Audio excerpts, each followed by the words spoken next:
एजुसीकर में आप सभी का स्वागत है। सितंबर 2024 में जो आपका एग्जाम हुआ है उसका एनालिसिस तो करेंगे शिफ्ट 1 का इस वीडियो में।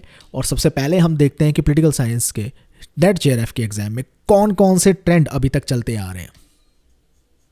जून 2023 में टफेस्ट एग्जाम आया था, दिसंबर में लेंथियस आया था, जून में आया था इजी। लेकिन सितंबर 2024 का एग्जाम एक ऐसा है जो मॉडरेट आया। हालांकि कट ऑफ बहुत ज़्यादा गई है, उसका रीज़न ये था कि है तो मॉडरेट लेकिन थोड़ा इजी साइड टिल्ट करता है। और बात करते हैं यूनिट वाइज एनालिसिस की कि सितंबर के शिफ्ट 1 के एग्जाम में कौन कौन से यूनिट से कितने कितने क्वेश्चन आए। सबसे ज़्यादा इस बार जो क्वेश्चन आए ना वो आपके आईआर और इंडियन पॉलिटिक्स यूनिट 7 में से आए। और फिर बाकी सबसे कम जिसमें से आए वो डब्ल्यूपीटी रहा है, यूनिट 8 रहा है और यूनिट 10। इसमें से सबसे कम क्वेश्चन जो है हमें देखने को मिलते हैं। चलिए पैटर्न वाइज देख लेते हैं कितने कितने क्वेश्चन आए थे।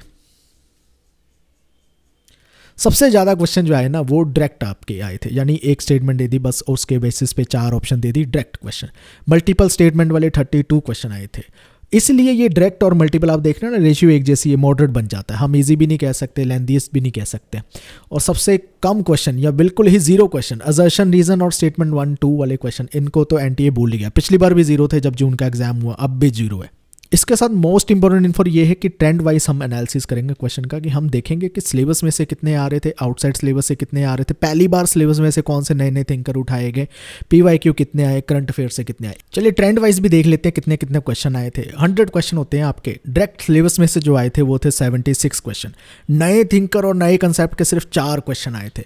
आउटसाइड सिलेबस से एक भी क्वेश्चन आपसे इस बार नहीं पूछ रखा था। और पीवाईक्यू की बात करें तो 20 क्वेश्चन आपके पीवाईक्यू थे। करंट अफेयर्स के इस बार भी 0 क्वेश्चन, कोई भी क्वेश्चन करंट अफेयर से नहीं पूछा गया। इसके साथ एक और इन्फॉर्मेशन दे देते हैं कि हर बार की तरह इस बार भी 100 क्वेश्चन में से लगभग 50% यानी 45 क्वेश्चन जो थे हमारे स्टडी मटेरियल से आए हैं, चाहे वो रैपिड फायर रिवीजन हो, इंग्लिश और हिंदी दोनों में अवेलेबल है, चाहे वो टेस्ट सीरीज हो। ये सभी चीज़ों का मैं आपको प्रूफ भी दिखाऊंगा, कौन कौन से हमारे मटेरियल में से कौन सा क्वेश्चन आपको पूछा गया, जैसे जैसे ही हम क्वेश्चन सॉल्व करते जाएंगे। तो चलिए सॉल्व करते हैं। सबसे पहले सॉल्व करते हैं पॉलिटिकल थ्योरी के क्वेश्चंस को। और इनमें से जो आपका पहला क्वेश्चन आ रखा है उसको देखते हैं वो क्या है। वह थर्ड वेव ऑफ फेमिनिज्म पर किसका इन्फ्लुएंस होता है। पोस्ट स्ट्रक्चरलिज्म का influence post third wave feminism पे होता है। अब ये क्या है, इसका मतलब क्या है। सबसे पहले से ये समझना होगा कि पोस्ट स्ट्रक्चरलिज्म ऐसी क्या बात करता है कि थर्ड वेव फेमिनिज्म पे उसका इन्फ्लुएंस होता है। इसको कैसे समझना है।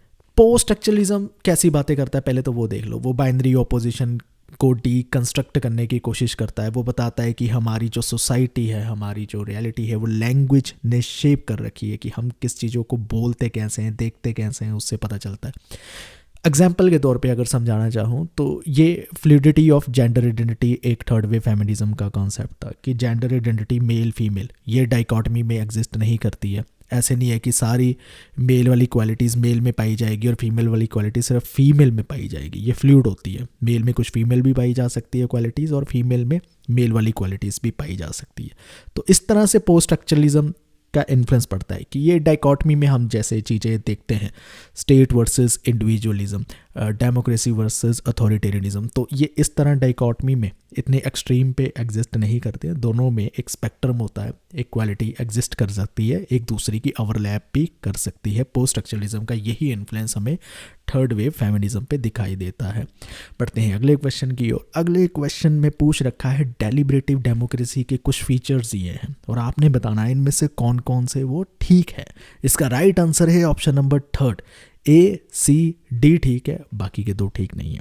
क्यों नहीं है, सब एक एक करके हम समझ लेते हैं। डेलिब्रेटिव डेमोक्रेसी का मतलब होता है डेलिब्रेट करना यानी डिस्कशंस करना। तो उसमें इनफॉर्मल डिबेट होती है, ऑफ कोर्स होती है। उसमें पब्लिक यूज़ ऑफ रीज़न होता है, यस होता है। लोग अपनी रैशनैलिटी से लॉजिकली किसी कंक्लूजन पर पहुंचना चाहते हैं कि कौन सी चीज़ करनी ठीक रहेगी। क्या सेम सेक्स मैरिज ठीक है, अबॉर्शन पे कानून होने चाहिए या नहीं होने चाहिए। ये पब्लिक यूज़ ऑफ रीज़न होता है डेलिब्रेटिव डेमोक्रेसी में। इम्पार्शियल परस्यूट ऑफ ट्रूथ ये भी होता है, सच्चाई तक पहुँचना चाहते हैं किसी चीज़ का। अगर कोई इशू है, कोई प्रॉब्लम है, उसको कैसे सॉल्व करना है, क्या चीज़ें ठीक रह सकती है, कैसे सोसाइटी में उसको लेकर आया जा सकता है जिससे सोसाइटी बेटर बन सके, तो उसकी तय तक पहुंचना यानी सच तक पहुंचना ये कहता है। फिर अब डायरेक्ट पार्टिसिपेशन जो होती है वो बहुत सारी डेमोक्रेसी में हो सकती है, लेकिन ज़रूरी नहीं कि वो डेलिब्रेटिव डेमोक्रेसी का हिस्सा ही हो। क्योंकि डायरेक्ट पार्टिसिपेशन में तो उसमें भी हो सकती है, जैसे ब्रेक्सिट हुआ था कि ब्रिटेन को यूरोपियन यूनियन से एग्जिट करना चाहिए, डायरेक्ट पार्टिसिपेशन हुई लोगों की, लोगों ने वोट दी यस और नो के फेवर में, तो ये वोटिंग हो गई, लेकिन यहाँ पर डिस्कशन नहीं हुई। डिस्कशन होती है डेलिब्रेटिव डेमोक्रेसी में, तो वहाँ पर डायरेक्ट पार्टिसिपेशन एज सच नहीं आती है, तो इसलिए ये ऑप्शन सही नहीं था। फिर मॉनिज्म और ड्यूअलिज्म की बात की गई है। मॉनिज्म और ड्यूअलिज्म फिलॉसफी है, उसका डेलिब्रेटिव डेमोक्रेसी के साथ लेना देना कुछ नहीं है। मॉनिज्म बात करता है सिर्फ एक ही विचार की और उसको फॉलो करना चाहता है। ड्यूअलिज्म कहता है नहीं एक नहीं दो होते हैं, वो दो सिरों को पकड़ना चाहता है। लेकिन डेलिब्रेटिव डेमोक्रेसी कहती है सारी चीज़ें डिस्कस करनी पड़ेगी, हमने ना दो सिरे देखने ना एक सिरा देखना, हम देखेंगे कौन सी चीज़ सही है कौन सी गलत है, उनको ब्रिज भी करना पड़ा दो सिरों को, दो एक्सट्रीम को, तो भी चलेगा। डेलिब्रेटिव डेमोक्रेसी इस तरह से काम करती है। इसके सोर्सेस की बात करें, हेवुड में भी मिल जाएगा और गाबा में भी मिल जाएगा। डेलिब्रेटिव डेमोक्रेसी की कुछ कुछ चीज़ें उसमें मेंशन कर रखी है हमने। रैपिड फायर रिवीजन में भी ये कंसेप्ट एक्सप्लेन कर रखा है। कंसेप्चुअल अंडरस्टैंडिंग डेलिब्रेटिव डेमोक्रेसी की होनी चाहिए, इसके मेजर थिंकर पता होना चाहिए। क्वेश्चन आप सॉल्व करते जाओगे। अगले क्वेश्चन में पूछ रखा है कुछ पॉलिटिकल फिलोसफर को क्रोनोलॉजिकल लगाना है, जो पहले पैदा हुए उनको पहले, जो बाद में उनको बाद में लगाना है। लेकिन इनमें से कोई भी ऑप्शन सही तरीके से नहीं दे रखी है, इसलिए एनटीए ने भी फाइनल आंसर की में इस आंसर को ड्रॉप कर दिया। अदरवाइज क्रोनोलॉजिकल ऑर्डर कुछ इस तरह से लेता, हर्बर्ट मार्क्यूस पहले आते, फिर कार्ल पॉपर, फिर सीबी मैकफर्सन, फिर रॉबर्ट डाल और फिर जॉन रॉल्स आते हैं। अगले क्वेश्चन की ओर बढ़ते हैं। इसमें हैना एरन का वीटा एक्टिवा का एक आइडिया पूछ रखा है। उस वीटा एक्टिवा में हैना एरन ने 3 कैटेगरीज बताई है, वो कौन कौन सी होती है? इसका राइट आंसर है option number 3, labour, work and action. अब इसका मतलब क्या है? कहते ह्यूमन कंडीशन उनकी एक बुक का नाम है, जिसमें वो कहते हैं कि 3 तरह की एक्टिविटी करता है, वाइटल एक्टिविटी करता है एक पर्सन। तो वो 3 एक्टिविटी ह्यूमन बीइंग की लाइफ में क्या होती है? कहते एक होती है लेबर, जो बायोलॉजिकल लाइफ से लेकर जुड़ी होती है, खाना पीना सोना जैसे हो गया, वो लेबर एक्टिविटी हो गया आपकी। एक हो गया वर्क, वर्क हो गया जब आप कुछ क्रिएट करते हो, कुछ प्रोड्यूस करते हो, ठीक है, कोई आर्ट होगी, कोई आर्किटेक्चर की चीज़ होगी, इस दुनिया में कोई भी और काम करते हो जो बायोलॉजी से हटकर है, मतलब खाने पीने सोने से हटकर वाली एक्टिविटी है, तो वो वर्क में आ जाती है। फिर एक एक्शन, थर्ड एक्टिविटी आती है। तो ये एक्शन का मतलब है पॉलिटिकली पार्टिसिपेट करना, जहाँ पर आप पब्लिक डिस्कोर्स में पार्टिसिपेट करते हो, डिसीजन मेकिंग की चीज़ों में पार्टिसिपेट करते हो, डेलिब्रेशन करते हो, वहाँ पर ये एक्शन काम करता है। इसके सोर्स की बात करें, रैपिड फायर रिवीजन में हमने ये तीनों अपने एक्शन बता रखे थे कि कौन कौन से हैं, और उम्मीद करता हूँ आपने वहाँ से पढ़कर सही आंसर किया होगा जब ये एग्जाम में पूछा गया होगा। नेक्स्ट क्वेश्चन में आपसे कंजर्वेटिज्म फिलॉसफी के बारे में पूछा है और स्टेटमेंट दे रखी है। अब ऐसे क्वेश्चन थोड़े से ना लेंदी हो जाते हैं, इसको पढ़ना पड़ेगा एक एक स्टेटमेंट को, लेकिन कभी कभी कुछ चीज़ें थोड़ी इजी भी हो सकती है अगर आपको कुछ एलिमिनेशन पता हो और कुछ उस फिलॉसफी के बारे में कुछ कुछ चीज़ें पता हो। अब देखिए ए में जो लिखा है उसमें लिखा है कंजर्वेटिज्म की फिलॉसफी में कलेक्टिव लीडरशिप की बात है, पीस एंड ऑर्डर की बात है। ऐसी कोई बात नहीं करता, इन सब मामलों पे इतना फोकस नहीं करता है, तो ए तो नहीं हो सकता। तो मैं ए एलिमिनेट कर दूंगा, सेकंड और थर्ड ऑप्शन अपने आप ही एलिमिनेट हो जाती है। बची क्या है? फर्स्ट और फोर्थ बची है, बस उसको ही पढ़ना है मुझे कि इनमें से कौन है। तो यानी अगर सेकंड और थर्ड हो रही है ना, तो ई तो मुझे पढ़ने की जरूरत नहीं, वो भी अपने आप ही लिमिट होगी। बी देख लेते हैं। तो बी में कहते हैं फ्री मार्केट आइडियोलॉजी की बात करता है, यस करता है। ये ग्रेटर एम्फेसाइज देता है nationalism and authority of the state, yes वो करता है। ये ऐसी चीज़ों पर बातें करता है कंजर्वेटिज्म की फिलॉसफी। सी भी जो कह रखा है उसमें कह रखा है क्या ये प्रैग्मेटिज्म की ट्रेडिशन एंड हिस्ट्री की बातें करता है, यस ये करता है। तो कंजर्वेटिज्म की फिलॉसफी में ना 2 चीज़ों पे बात करती है कि आप एक अपनी ट्रेडिशन को प्रिजर्व करना है, ठीक है, चली आ रही चीज़ें जो टाइम टेस्टेड उसको प्रिजर्व करना है, और इसके साथ वो बात करता है फ्री मार्केट आइडियोलॉजी को लेकर, वो भी कंजर्वेटिज्म की फिलॉसफी में भी आती है। तो इसलिए बी और सी दोनों ठीक हो जाती है। ये चीज़ें तब समझ आएगी जब आप कंजर्वेटिज्म की फिलॉसफी को अच्छे से पढ़ते हैं। ये पॉलिटिकल आइडियोलॉजी एक बुक आती है एंड्रू हेवुड की, उससे पढ़िए, डिटेल में पढ़िए, डिटेल में दे रखा है, आप भी डिटेल में पढ़िए। ऑप्शन बी और सी इस तरह से करेक्ट हो जाती है, मैंने बता दिया। और बाकी की ऑप्शन क्यों इनकरेक्ट होती है? क्योंकि वो कंजर्वेटिज्म के साथ डील नहीं करती है, कंजर्वेटिज्म उन चीज़ों के साथ फोकस ही नहीं करता है। अब इसके सोर्स की बात करें तो ये स्टेटमेंट कहाँ से उठाई गई है जो आपसे पूछी जा रखी है? कंटेम्प्रेरी पॉलिटिकल आइडियोलॉजीज़ की बुक आती है, ईटवेल एंड राइट की लिखी हुई, तो ये वहाँ से उठाई गई है। तो बहुत डिफरेंट बुक एग्जामिनर इस पॉलिटिकल थ्योरी के क्वेश्चन के लिए उठा रहा है, वो हम देखते जाएंगे आगे चल के कि कौन कौन सी और उठा रहा था।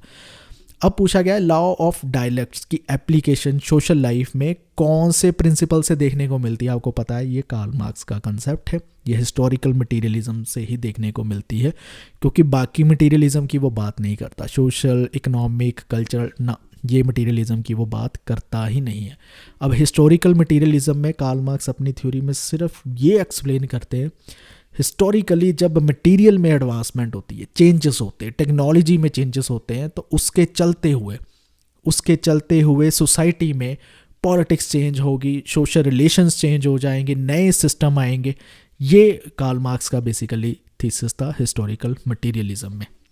इसके सोर्स की बात करें तो ये ओपी गाबा की बुक से पूरी लाइन उठाई गई है, आप देख सकते हैं, इसको हाईलाइट भी कर रखा है हमने। अगले क्वेश्चन की बात करते हैं, मैनेजरियल रेवोल्यूशन का कॉन्सेप्ट इनमें से किसने दिया। ये PYQ है आपका, बार बार आता है। जेम्स बर्नम ने दिया। इसको थोड़ा सा देख लेते हैं। जेम्स बर्नम ने अपनी एक बुक लिखी है, फेमस है मैनेजरियल रेवोल्यूशन, और 1941 के टाइम पे लिखी है। इस बुक में बेसिकली इनकी ऑब्जर्वेशन ये थी कि पहले ट्रेडिशनल कैपिटलिस्ट ऑनर काम करते थे, कंट्रोल सारा उनके पास होता, लेकिन एक कहते नई क्लास कैपिटलिज्म की दुनिया में इमर्ज हो रही है, वो है मैनेजर, टेक्नोक्रेट्स और ब्यूरोक्रेट्स की क्लास। ये बिजनेस और गवर्नमेंट दोनों पर ही कंट्रोल करते जा रहे हैं, तो ये मैनेजरियल क्लास को ही वो मैनेजरियल रेवोल्यूशन कहते हैं। 1941 में ये बुक आती है, उसमें ये ऑब्जर्वेशन देते हैं। इसका सोर्स आपको ओपी गाबा से भी मिल जाता है, हमारी रैपिड फायर रिवीजन ई बुक में भी ये कवर हो रखा है। अगले क्वेश्चन की बात करते हैं। इसमें क्या पूछा गया है, कहते हैं ह्यूमन राइट्स को इनमें से कुछ कारणों की वजह से क्रिटिसाइज किया जाता है, और वो कारण कौन से हैं। इसका राइट आंसर है इंडिविजुअलिज्म को ज़्यादा प्रेफर करना, कलेक्टिविज्म से भी ऊपर प्रेफर करना। कहने का मतलब है सोसाइटी से बढ़कर इंडिविजुअल को मानना, इसलिए क्रिटिसाइज़ किया जाता है कि आप कुछ सोसाइटी और कम्युनिटी की वैल्यूज़ होती है और उसको बिल्कुल ही अनदेखा कर देते हैं, उसको सेक्रीफाइस कर देते हैं या वॉयलेट कर देते हैं इंडिविजुअल के राइट्स को प्रोटेक्ट करने के लिए। तो कुछ फिलॉसफी कहती है बैलेंस होना चाहिए, ऐसा नहीं कि सिर्फ इंडिविजुअलिज्म पे ही फोकस करना चाहिए और ह्यूमन राइट्स को, इसलिए क्रिटिसाइज़ किया जाता है। तो ये कहाँ से लाइन उठाई गई थी, हॉफमैन और ग्राहम की एक बुक आती है an introduction to political theory, ये रॉटलेज द्वारा पब्लिश की जाती है, उसमें ये दे रखी है लाइन, हमने हाईलाइट करके बता दी। दो लिस्टें, दोनों को आपने मैच करना है और बहुत ही ईजी क्वेश्चन है। इसका राइट आंसर है ऑप्शन नंबर 3।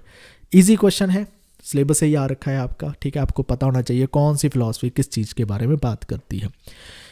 और पहले आता है government require a special lead, conservatism इस पे बात करता है, ठीक है, कि सरकार को चलाने के लिए कुछ एक्सपर्ट्स होने चाहिए, क्वालिफाइड एक्सपीरियंस पर्सन होने चाहिए, उनको लीड किया जा रहा है।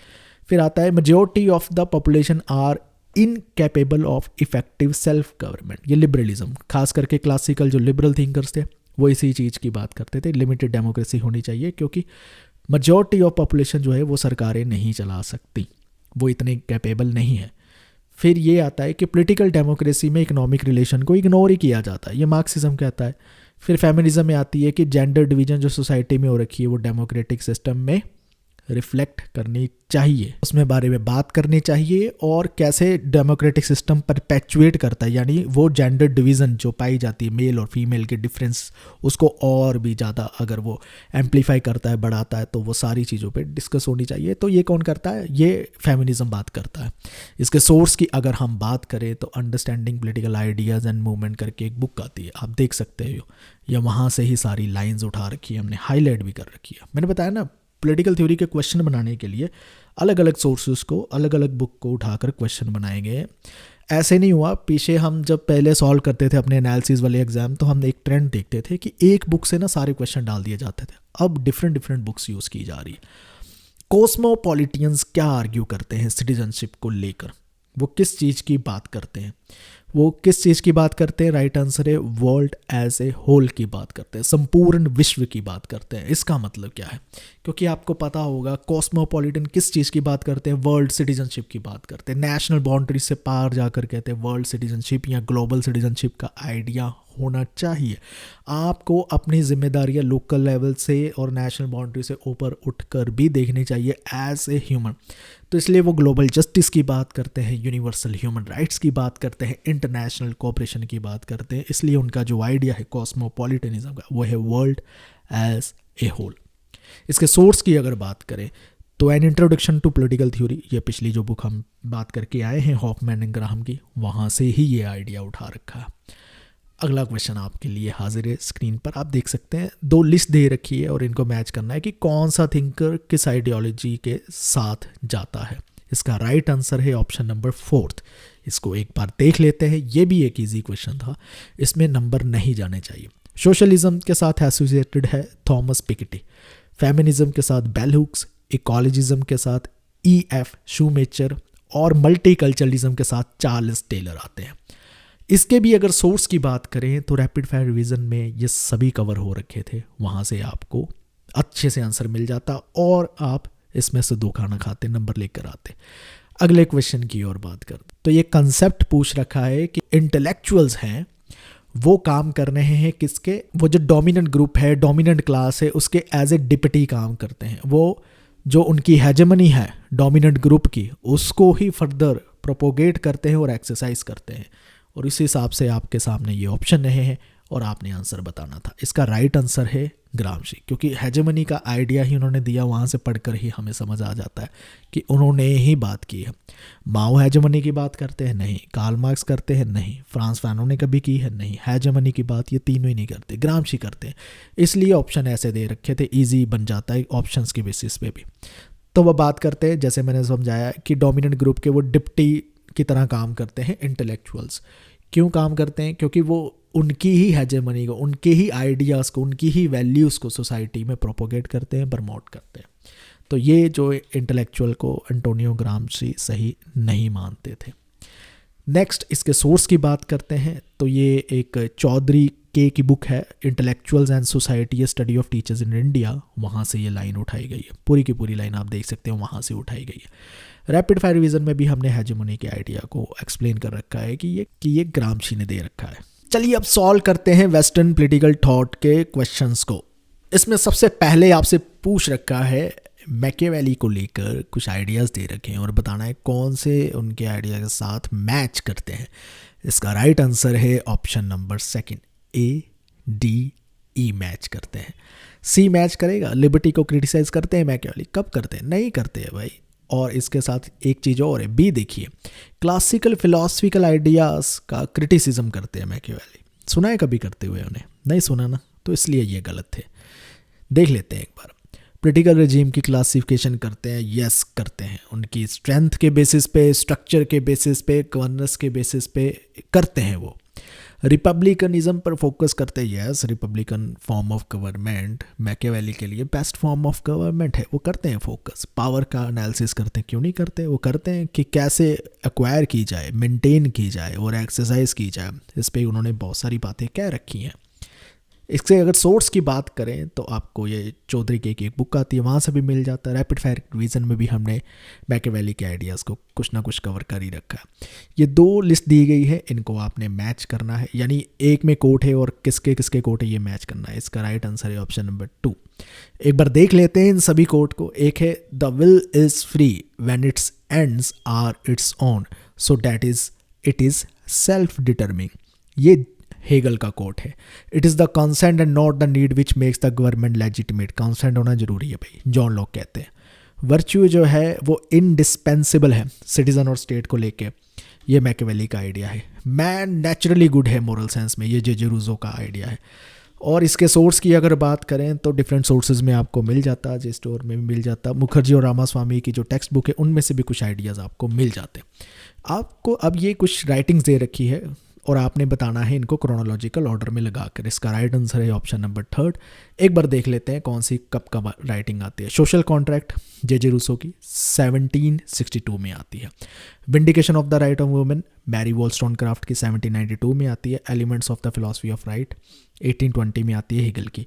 इकोनॉमिक एंड फिलोसफिकल मैन्युस्क्रिप्ट 1844 ये कार्ल मार्क्स की आती है। ऑन लिबर्टी 1859 में जे.एस. मिल की आती है। इस तरह से इसको अरेंज करना था। सुब्रता मुखर्जी और सुब्रता मुखर्जी से आपको ये सारी राइटिंग्स आपको मिल जाती। हमने रैपिड फायर रिवीजन में भी सारी राइटिंग्स को कवर कर रखा है, क्रोनोलॉजिकल ऑर्डर में कवर कर रखा है, मिल जाती है। और शिफालिजा की बुक में भी कुछ मिल जाती है आपको।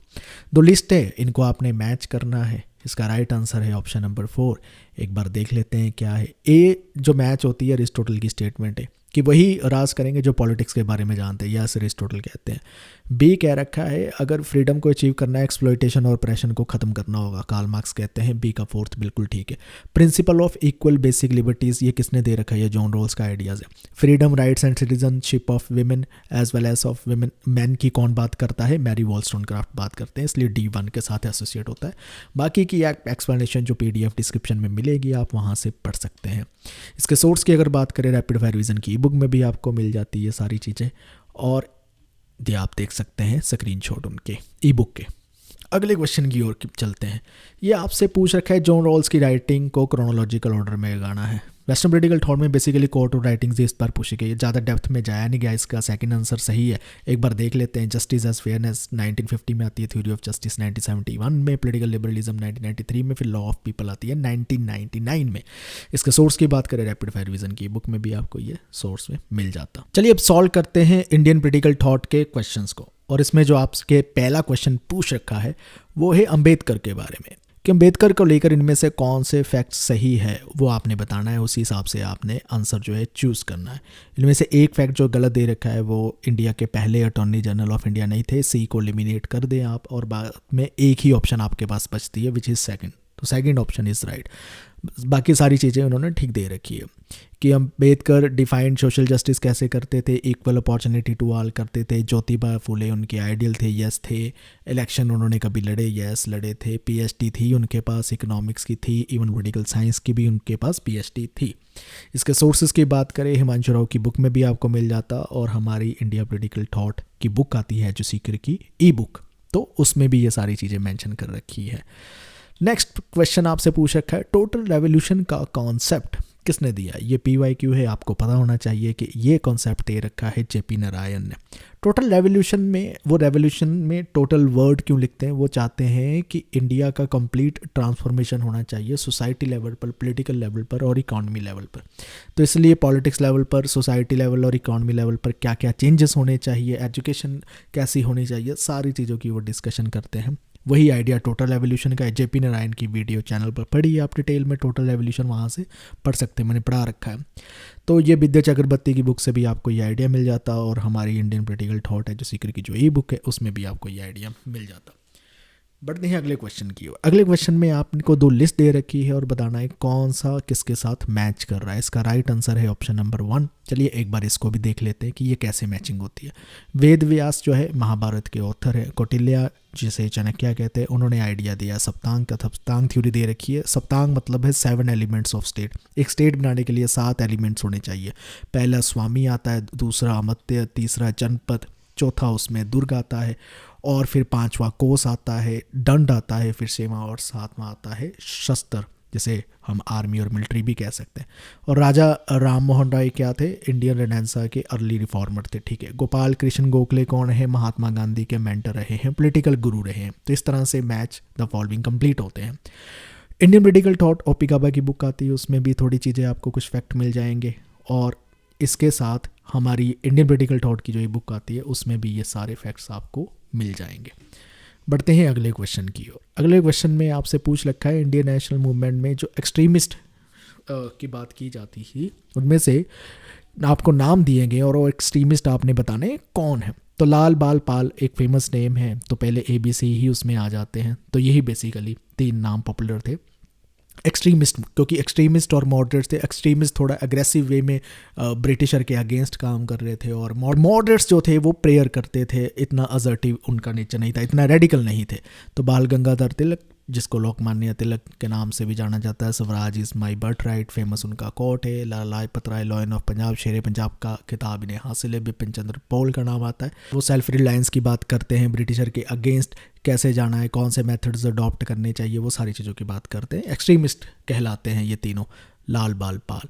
आपको मिल जाता, इग्नो के नोट से भी ये चीज़ें मिल जाती। इंडियन पॉलिटिकल थॉट का नेक्स्ट क्वेश्चन आपसे पूछा गया कि Hindu theory of international relations किसने लिख रखी है।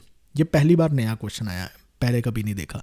इसका नाम है बिनोय कुमार सरकार, जिन्होंने ये लिख रखा है। ये है क्या, ये एक आर्टिकल है जो 1919 में पब्लिश होता है। ये आर्टिकल आपको जे स्टोर में अवेलेबल है, मिल भी जाएगा, तो इन्होंने दे रखा है। ये नया क्वेश्चन, एक्सेप्शन है, ऐसे कभी कभी क्वेश्चन पूछे जाते हैं जो बिल्कुल ही नए होते हैं।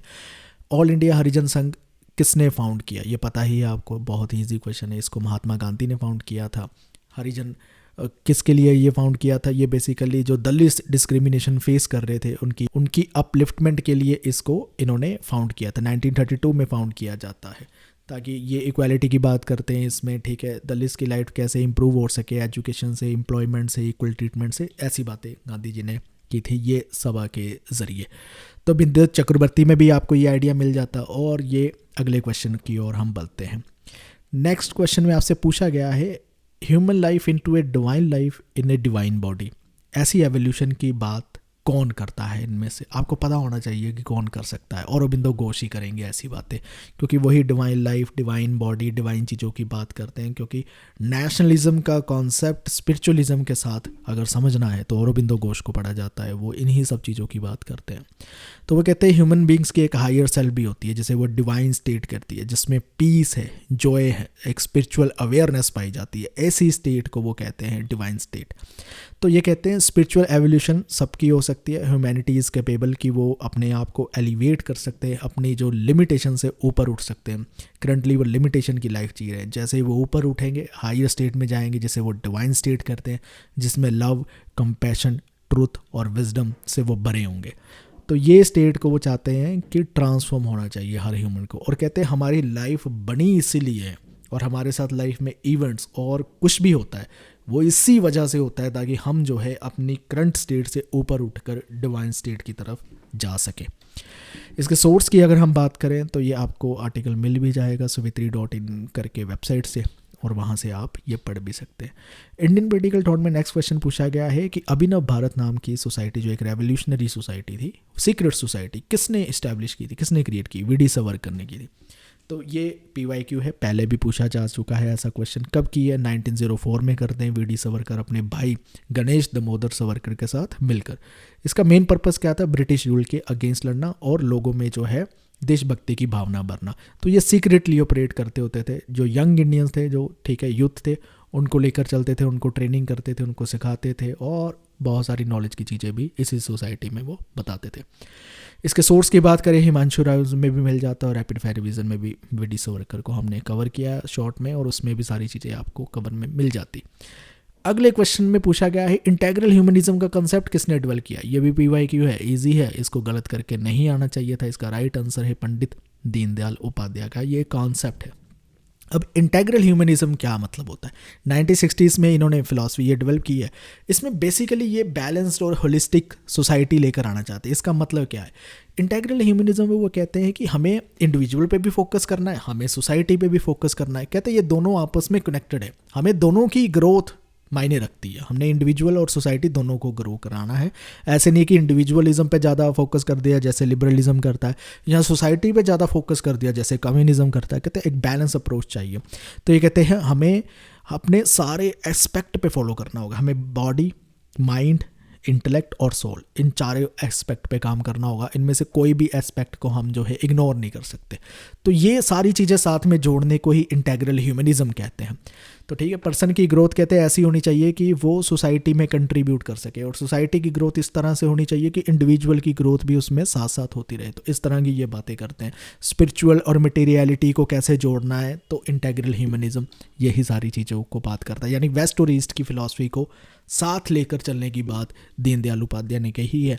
और ये आपको एक जर्नल में एक आर्टिकल्स के ज़रिए भी पढ़ सकते हो ये आइडिया, और हमारी रैपिड फायर रिवीजन में भी ये आइडिया दे रखा है। अब हम सॉल्व करते हैं कंपैरेटिव पॉलिटिक्स के क्वेश्चंस को। इसमें जो सबसे पहले आपसे क्वेश्चन पूछा गया है वो एक PYQ ही है। उसमें पूछा गया है आयरन लॉ ऑफ ओलिगार्की का कंसेप्ट किसने दिया था। बहुत बार आता है, बहुत बार पूछा गया, अब तो रट गया होगा। रॉबर्ट मिशेल ने दिया था। और ये आयरन लॉ ऑफ ओलिगार्की का आइडिया इन्होंने कब दिया था? ये 1911 में दिया था, और तब इन्होंने ये टर्म कॉइन की थी। रॉबर्ट मिशेल बेसिकली यहाँ पर कहना क्या चाहते हैं? आयरन लॉ ऑफ ओलिगार्की होता ये है, कहते कोई भी ऑर्गेनाइजेशन बना लो, कहीं पर भी आप देखोगे कि जितनी मर्जी आप कहो कि इक्वालिटी है, कुछ नहीं है, कोई डोमिनेंट ग्रुप नहीं है, लेकिन उस ऑर्गेनाइजेशन में कुछ ऐसे लोग होंगे ही जो इवेंचुअली ऑर्गेनाइजेशन को डोमिनेट करने लगेंगे, उनके खास टैलेंट की वजह से, एबिलिटी की वजह से, स्किल की वजह से या कुछ और क्वालिटीज़ की वजह से वो डोमिनेट करने लगेंगे। आयरन लॉ ऑफ ओलिगार्की यही कहता है। कहते हैं डेमोक्रेसी में हम ना इक्वालिटी की बातें करते करते ये चीज़ भूल जाते हैं कि ओलिगार्की हमेशा ही एग्जिस्ट करती रहेगी, आप कहीं पर भी चले जाओ। तो अब क्योंकि वो हमेशा ही एग्जिस्ट करती रहेगी तो यही है आयरन लॉ की रहेगी भाई, ओलिगार्की से आप पीछा नहीं छुड़ा सकते। ये रॉबर्ट मिशेल का आइडिया है। हेवुड की पॉलिटिक्स की बुक में भी मिल जाएगा, रैपिड फायर रिवीजन में भी हमने इस आइडिया को कवर कर रखा है। ये एक क्वेश्चन आपसे पूछा गया है, political party, pressure group, public opinion और पॉपुलर मूवमेंट में इनमें से कौन सी चीज़ कॉमन है। हालांकि ये क्वेश्चन को ड्रॉप कर दिया गया है एनटीए के द्वारा, तो इसको हम फिर डिस्कस नहीं करेंगे। पावर एलीट का कॉन्सेप्ट किसने प्रपाउंड किया है, ये क्वेश्चन पूछा गया। PYQ है, बार बार आता है, अब तो रट क्या होगा। इसका राइट आंसर है सी राइट मिल ने ये आइडिया दिया। तो सी राइट मिल के इस आइडिया को समझते हैं। 1956 में पावर एलीट करके उनकी एक बुक आती है, उसी में इन्होंने कॉन्सेप्ट दिया है। ये कहते हैं स्मॉल ग्रुप ऑफ पीपल होते हैं जो पूरी अमेरिकन सोसाइटी को कंट्रोल करने की कैपेसिटी रखते हैं और करते भी है। कैसे करते हैं, कौन करता है? टॉप लीडर हो गए, गवर्नमेंट में हो गए, मिलिट्री में टॉप लीडर हो गए, बिजनेस में टॉप लीडर हो गए, यही मेजर डिसीजन ले रहे हैं अमेरिकन सोसाइटी में। कहते हैं इस डेमोक्रेसी ने इस तरह से, ये कहते हैं अमेरिकन डेमोक्रेसी में एक चीज़ देखने आ रही है कि ये बिहाइंड द सीन में ऑपरेट करते हैं। मतलब इनकी डोमिनेंस दिखाई नहीं देती किसी को कि ये मेजर डिसीजन ले रहे हैं, ये चीज़ें कंट्रोल कर रहे हैं। तो डेमोक्रेटिक सिस्टम में एक फसाड क्रिएट किया हुआ है, एक छलावा सा बना रखा है जो दिखाई नहीं देता। ऐसा लग रहा है सब कुछ ही डेमोक्रेटिक चल रहा है, लोगों की सरकार है, लोगों द्वारा चलाई जा रही है, ऐसी कोई चीज़ें नहीं है। लेकिन एक स्मॉल ग्रुप ऑफ पीपल जिसे वो पावर एलीट करते हैं, वो सारी चीज़ें कंट्रोल कर रहे हैं, पावर एक्चुअली उनके हाथ में है।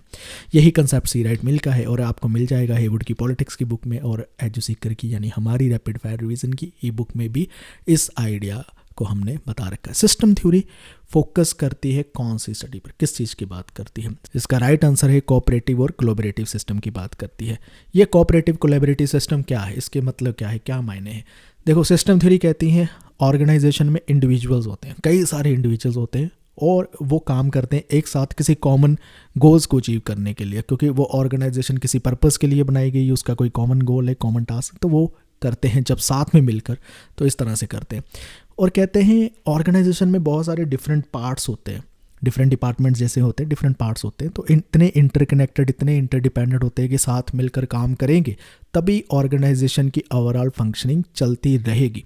अब ये उनका जो साथ मिलकर करने वाला काम है ना, इसी को कहते हैं कोऑपरेटिव और कोलैबोरेटिव सिस्टम। ये आइडिया यही कहना चाहते हैं।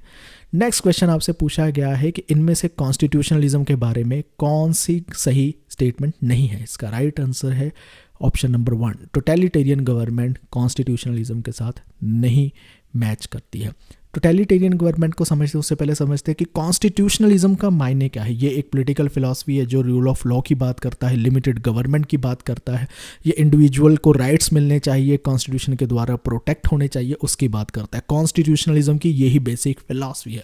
ये कहते हैं सरकारें जो है जिम्मेदार होनी चाहिए, रिस्पॉन्सिबल गवर्नमेंट होनी चाहिए, एग्जीक्यूटिव लेजिस्लेचर पर अकाउंटेबल होना चाहिए, तो ऐसी बातें करता है कॉन्स्टिट्यूशनलिज्म में। ये कॉन्स्टिट्यूशन मोनार्की की भी बात करता है, ऐसी बातें करता है। लेकिन टोटलिटेरियन गवर्नमेंट ऐसी बातें नहीं करता है, वो कहता है कंप्लीट कंट्रोल होना चाहिए, टोटल कंट्रोल स्टेट का हर aspect of life of the individual, चाहे वो पब्लिक स्फेयर में हो या प्राइवेट स्फेयर में हो, इसीलिए उसको टोटलिटेरियन गवर्नमेंट कहते हैं। तो एक सिरे पे कॉन्स्टिट्यूशनलिज्म है, एक सिरे पे टोटलिटेरियन गवर्नमेंट है, तो इसलिए टोटलिटेरियन गवर्नमेंट गलत आंसर है, कॉन्स्टिट्यूशनलिज्म के साथ ये मैच नहीं करता है। हेवुड की पॉलिटिक्स की बुक से ही कंपैरेटिव पॉलिटिक्स के क्वेश्चन उठा रखे हैं, वहाँ से ही आ रखा है ये भी क्वेश्चन। पॉलिटिकल डिके का कॉन्सेप्ट पूछा गया है और आपने बताना है ये किसने दिया है। इसका राइट आंसर है PYQ है, ये भी अब तक याद हो जाना चाहिए। Samuel P. हंटिंगटन का ये फेमस कॉन्सेप्ट है, उन्होंने दिया था अपनी book political order in changing societies जो 1968 में पब्लिश होती है। अब इस कॉन्सेप्ट में बेसिकली पॉलिटिकल डिके क्या है, किस चीज़ का पतन हो रहा है, डिके हो रहा है। वो कह रहे हैं पॉलिटिकल सिस्टम फेल हो जाएगा अगर वो सोशल चेंजेस जो सोसाइटी में आ रहे हैं, समाज में हो रहे हैं, अडेप्ट नहीं करेगा खुद को। इससे उसकी लेजिटिमेसी चली जाएगी, स्टेबिलिटी चली जाएगी, गवर्नेंस भी इफेक्टिवनेस नहीं रहेगी। इसी कंसेप्ट के जरिए हंटिंगटन ये कहते हैं कि इंस्टीट्यूशन का रोल बहुत इंपॉर्टेंट है, पॉलिटिकल ऑर्डर का रोल बहुत इंपॉर्टेंट है अगर सोसाइटी में स्टेबिलिटी रखनी है। तो पॉलिटिकल डिके के कंसेप्ट से हमें ये चीज़ें पता चलती है। रैपिड फायर रिवीजन में हमने ये कवर भी कर रखा है कि ये कंसेप्ट किसका है। अब ये क्वेश्चन आपसे पूछा गया है, ऐसा कौन सा ग्रुप है जिसमें लोग साथ मिल में आते हैं और सरकार चलाते हैं, ठीक है, पावर में आते हैं। इसका एक ही आंसर बनता है, वो है बी, पॉलिटिकल पार्टी। क्योंकि पॉलिटिकल पार्टी बाय डेफिनेशन ही वो लोग होते हैं, ग्रुप ऑफ पीपल जो साथ में आते हैं, इलेक्शन लड़ते हैं, गवर्नमेंट में आते हैं, पावर में आते हैं, ठीक है, पॉलिटिकल पार्टीज उसे कहते हैं। लेकिन pressure group, interest group, business lobby और रिलीजियस ग्रुप ये पावर में आने के लिए इंटरेस्टेड नहीं है। ये सरकार को कंट्रोल तो करना चाहते हैं आउटसाइड से, उनकी पॉलिसीज डिसीजन को भी इन्फ्लुएंस करना चाहते हैं आउटसाइड से, ये खुद सरकार नहीं चलाना चाहते हैं। ये क्वेश्चन आपके लिए थोड़ा बहुत ईजी था। इसकी अगर बात करें एनसीईआरटी की बुक से भी हमें कुछ चीज़ें मिल रही हैं, ठीक है, तो वहाँ से इसका हमें मिल जाता, और भी कंपैरेटिव की बुक से मिल जाएगा, ऐसी कोई बात नहीं है। नेक्स्ट क्वेश्चन की ओर बढ़ते हैं। इसमें आपको 2 लिस्ट दी गई है, इनको आपने मैच करना था कि कौन कौन सी कंट्री में कौन कौन सी पार्टी पाई जाती है। इसका राइट आंसर है ऑप्शन नंबर 4। चलिए एक बार देख लेते हैं कौन सी कंट्री में कौन सी पाई जाती है। लेबर पार्टी ब्रिटेन में पाई जाती है, रिपब्लिकन पार्टी अमेरिका में पाई जाती है, इस्लामिक साल्वेशन फ्रंट ये पाया जाता है अल्जीरिया में, अवामी लीग की पाई जाती है बांग्लादेश में। अब हम सॉल्व करते हैं इंटरनेशनल रिलेशन के क्वेश्चंस को। इनमें से सबसे पहला क्वेश्चन पूछा गया है कि चाइना का पीसफुल राइज हुआ है, और ये मिथ है या रियलिटी है, कुछ स्टेटमेंट दी गई है, उस हिसाब से आपने बताना है कौन सी इसके साथ मैच कर रही है या कौन कौन सी स्टेटमेंट सही है। अब ये क्वेश्चन ऐसे होते हैं जो अगर आपने पढ़े भी नहीं है, कहीं से पढ़ा भी नहीं है, लेकिन क्रैक हो सकते हैं, एलिमिनेशन मेथड से हो सकते हैं, कुछ चीज़ें हम कॉमन सेंस से निकाल सकते हैं। अब देखिए ना, बी स्टेटमेंट कह रहा है कि चाइना ने एशिया और अफ्रीकन कंट्री को मैसिव एड दी, खूब पैसा दिया, और ये पीसफुल राइज जो इसका हुआ है, शांतिपूर्वक उदय जो हुआ है, पीसफुल राइज इसका हुआ है, ये क्लेम बी में जो बताया गया है गलत कहलाता है। नहीं भाई, अगर एशियन अफ्रीकन कंट्रीज की वो मदद कर रहा है तो ये पीसफुल राइज का ही क्लेम हुआ ना, तो इसलिए बी स्टेटमेंट को तो मैं भाई निकाल देता। फर्स्ट ऑप्शन से भी निकल गई, फोर्थ ऑप्शन से भी निकल गई। अब सी में कह रहा है चाइना नॉन डेमोक्रेटिक और अथॉरिटेरियन कंट्रीज को सपोर्ट कर रहा है। अगर वो सपोर्ट कर रहा है तो इसका मतलब पीसफुल राइज नहीं हुआ। तो पहली बात है कि सिर्फ वो उन्हें सिर्फ सपोर्ट कर रहा है, ना कि कुछ ऐसी चीज़ें कर रहा है जिसकी वजह से वार और कन्फ्लिक्ट्स इंटरनेशनल रिलेशन में बढ़ रहे हैं। वो सपोर्ट कर रहा है कि हाँ भाई आप जो कर रहे हैं हम सपोर्ट कर रहे हैं। तो ये जो क्लेम है पीसफुल राइज को वायलेट्स तो करता नहीं है, लेकिन बाकी चाइना की इस्लामिकलाइजिंग स्ट्रैटेजी होगी, 9 डैश लाइन स्ट्रैटेजी होगी, वॉल्फ वॉरियर डिप्लोमेसी होगी, ये सारे क्लेम जितने हैं ये पीसफुल राइज को कॉन्ट्राडिक्ट कर रहे हैं। तो इसका मतलब है सिर्फ बी और सी निकाल देते हैं अगर, तो वो सिर्फ पहली ऑप्शन से भी निकल जाएगा, दूसरी ऑप्शन भी एलिमिनेट हो जाएगी, और ऑप्शन नंबर 4 भी एलिमिनेट हो जाएगी। बची कौन सी है? थर्ड ऑप्शन बची है हमारे पास, वही आंसर है। तो इसको एक बार समझ लेते हैं कि एक है इस्लामिकलाइजिंग स्ट्रैटेजी। इसमें क्या है, जो डिस्प्यूटेड टेरिटरीज होती है चाइना धीरे धीरे कुछ स्मॉल चेंजेस करके, इंक्रीमेंटल चेंजेस करके उस टेरिटरी को अपने साथ मिलाने की कोशिश करता रहता है, उसे कहते हैं इस्लामिकलाइजिंग स्ट्रैटेजी। फिर आती है 9 डैश लाइन स्ट्रैटेजी। इसमें चाइना क्या करता है, साउथ चाइना सी का बहुत लार्ज पोर्शन क्लेम करने की कोशिश करता है, और इसी की क्लेम के वजह से नेबरिंग कंट्रीज़ के साथ बनती नहीं है। अनलॉफुल तरीके से उन्हें लगता है नेबर कंट्रीज़ को कि चाइना ये क्लेम कर रहा है, इंटरनेशनल बॉडीज़ तक ये बात पहुंच जाती है, ठीक है। और भी स्ट्रैटेजी की बात करते हैं जैसे है वॉल्फ वॉरियर डिप्लोमेसी। अब ये डिप्लोमेसी क्या होती है, ये इतनी असर्टिव होती है, इतनी कॉन्फ्रंटेशनल होती है कि वहाँ के जो डिप्लोमेट्स होते हैं वो मीडिया में ऐसी स्टेटमेंट देंगे, काफ़ी असर्टिव तरीके से देंगे। चाइना को जो क्रिटिसाइज करता है उसको भी काफ़ी असर्टिव तरीके से डील करेंगे, बड़े ही टकरावपूर्ण तरीके से बयानबाजी करेंगे। तो ये आती है वॉल्फ वॉरियर डिप्लोमेसी। इसको लेकर भी क्रिटिसाइज किया जाता है चाइना को। लेकिन बी और सी मैंने आपको बता दिया, ये दोनों ही कहीं ना कहीं कॉन्ट्राडिक्ट कर रहे हैं पीसफुल क्लेम के साथ, क्योंकि अगर किसी को एड दी जा रही है या किसी को सपोर्ट दिया जा रहा है तो ये पीसफुल राइज ही माना जाएगा, ना कि उसको कॉन्ट्राडिक्ट करेगा। हमने ये देखना था कौन सी स्टेटमेंट कॉन्ट्राडिक्ट कर रही है, उस हिसाब से अपना आंसर बताना था और एलिमिनेशन से निकल रहा था।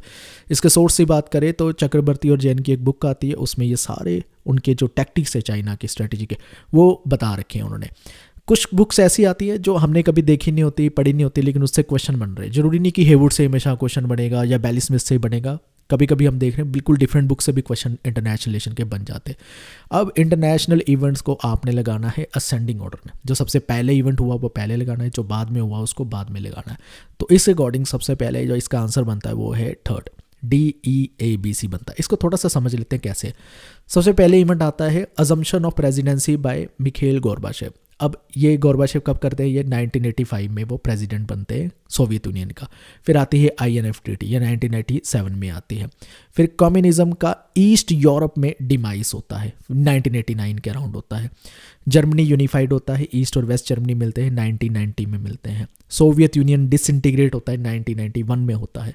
इस हिसाब से ऑप्शन आपके बनते हैं DEABC। बढ़ते हैं इसके सोर्स की ओर, तो हेवुड में सारे इवेंट्स मिल ही जाते हैं। जब भी आईआर के आपने इवेंट्स कवर करने हैं तो हेवुड की बेस्ट बुक है, उसमें से आपको टेबल बन के भी मिल जाते हैं, बॉक्सेस भी मिल जाते हैं, वो कवर करो। मैंने बहुत बार स्टूडेंट को कहा है कि हेवुड की बुक में कुछ नहीं पढ़ना है, जो ग्लोबल पॉलिटिक्स की बुक है, सिर्फ उसके जो बॉक्सेस हैं, जो टेबल्स बन रखे हैं, उनको सारे पढ़ जाओ अच्छे से। आपका आईआर वहाँ से 70% कंप्लीट हो जाएगा, खास करके जितने पिछली बार 5-6 बार क्वेश्चन पेपर आपका बन के आ रहा है।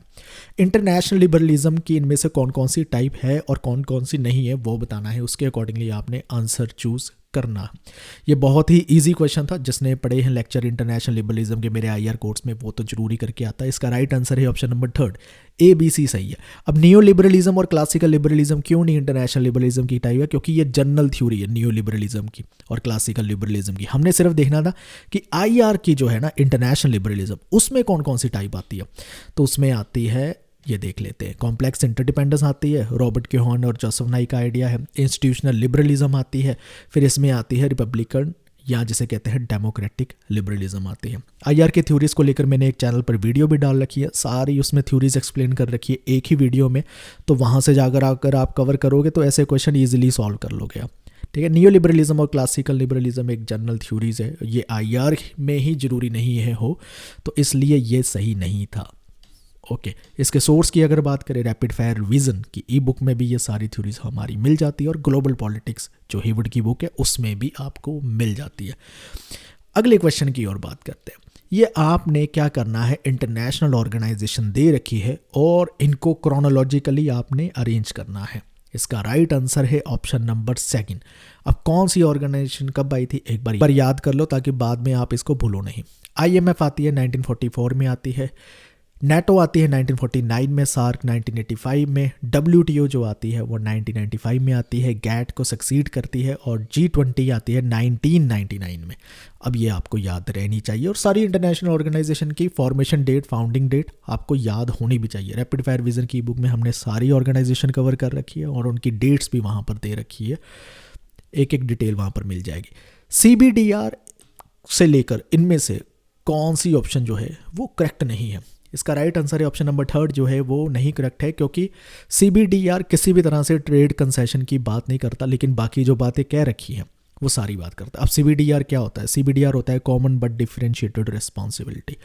बेसिकली ये है क्लाइमेट चेंज को लेकर इंटरनेशनल एनवायरनमेंट लॉ का एक प्रिंसिपल है, जो कहता है सब कंट्रीज़ की एक कॉमन प्रॉब्लम है जो है ग्लोबल एनवायरनमेंट इशू, और उसको सॉल्व करेंगे, बट उसको सॉल्व करने के सबकी जो जिम्मेदारियां हैं, रिस्पॉन्सिबिलिटीज़ होंगी, वो अलग अलग रहेंगी। तो स्टेटमेंट 1 इस तरह से करेक्ट है, क्योंकि ये ग्लोबल एनवायरनमेंट नॉर्म है जो पेरिस एग्रीमेंट और रियो डिक्लेरेशन में जिसकी बात की गई है। स्टेटमेंट 2 भी करेक्ट है, क्योंकि ये डेवलपिंग कंट्री को फेवर करता है ये प्रिंसिपल। इसका मतलब ये है कि उनका कार्बन एमिशन जो होगा वो बाकी कंट्री के मुकाबले उनको कम टारगेट दिया जाएगा, क्योंकि वो डेवलपिंग कंट्री, और डेवलपिंग कंट्री डेवलप होने वक्त कार्बन तो इमिट करेंगे, इसलिए उन्हें अलाउ किया गया है, क्योंकि डेवलप कंट्री ने ऑलरेडी इतना ज़्यादा इमिट कर दिया है, इसलिए उनकी कैपेसिटी और हिस्टोरिकल जो रिस्पॉन्सिबिलिटी बनेगी उनकी अलग बनेगी और आपकी अलग बनेगी। स्टेटमेंट 4 भी इसी हिसाब से करेक्ट हो जाती है। कुछ कंट्रीज़ ने CBDR को लेकर रेजिस्टेंस शो की है, खास करके डेवलप्ड कंट्रीज़ ने इसकी रेजिस्टेंस शो करी है कि ये चीज़ नहीं होनी चाहिए। और स्टेटमेंट 3 इसलिए इनकरेक्ट है क्योंकि ट्रेड कंसेशन से लेकर किसी तरह से भी ये एसोसिएट नहीं करती है CBDR। इसके सोर्स की बात करें, एजुसीकर की IR की जो MCQ की बुकलेट है उसमें तो आपको मिल ही जाएगा, हेवुड की ग्लोबल पॉलिटिक्स में भी ये मिल जाता है। अगले क्वेश्चन की बात करते हैं। IR के थिंकर हैं और इनको आपने गाना है क्रोनोलॉजिकल ऑर्डर में। ये बेसिकली जितने थिंकर दे रखे हैं मोस्टली इनमें से रियलिस्ट थिंकर है, एक आधे को छोड़कर, तो इसलिए आपको अरेंज करना ईजी रहता अगर आपने IR का कोर्स कवर किया होता मेरा। अब इसमें सबसे पहले आएंगे इसमें थुसिडिडीज़। थुसिडाइड्स नहीं है इसकी प्रोनाउंसिएशन, मुझे पता चला है कि थुसिडिडीज़ कहते हैं। तो हिस्ट्री ऑफ द पेलोपोनेशियन वार इनकी राइटिंग है, ठीक है, और अर्ली रियलिस्ट में से आते हैं। E.H. कार भी अर्ली रियलिस्ट में आते हैं। 20 ईयर क्राइसिस बुक का नेम है, बड़े फेमस है। हंस मोरगैंथो फिर आते हैं, वो बात करते हैं पॉलिटिक्स अमंग नेशन, 1948 में बुक लिखते हैं। और फिर इसके बाद आते हैं केनेथ वॉल्स, जिसको हम स्ट्रक्चरल रियलिज्म के फाउंडर भी कहते हैं, जिन्होंने सबसे पहले बात की अपनी theory of international politics book में इसी चीज़ की बात करते हैं। अलेक्जेंडर वेन जो है वो anarchy is what states make of it, ये फेमस उनका कोट रहता है। 1992 में आर्टिकल देते हैं और सोशल कंस्ट्रक्टिविज्म की थ्योरी के साथ जुड़े हुए हैं। ओके, इस तरह से ये ऑर्डर बनना था। इसके सोर्स की अगर बात करें, रैपिड फायर विजन की ई बुक में ये आपको सारी चीज़ें मिल जाती है, एवरीथिंग इज कवर्ड देयर। अब बात करते हैं, united state of America is still the sole power of the world.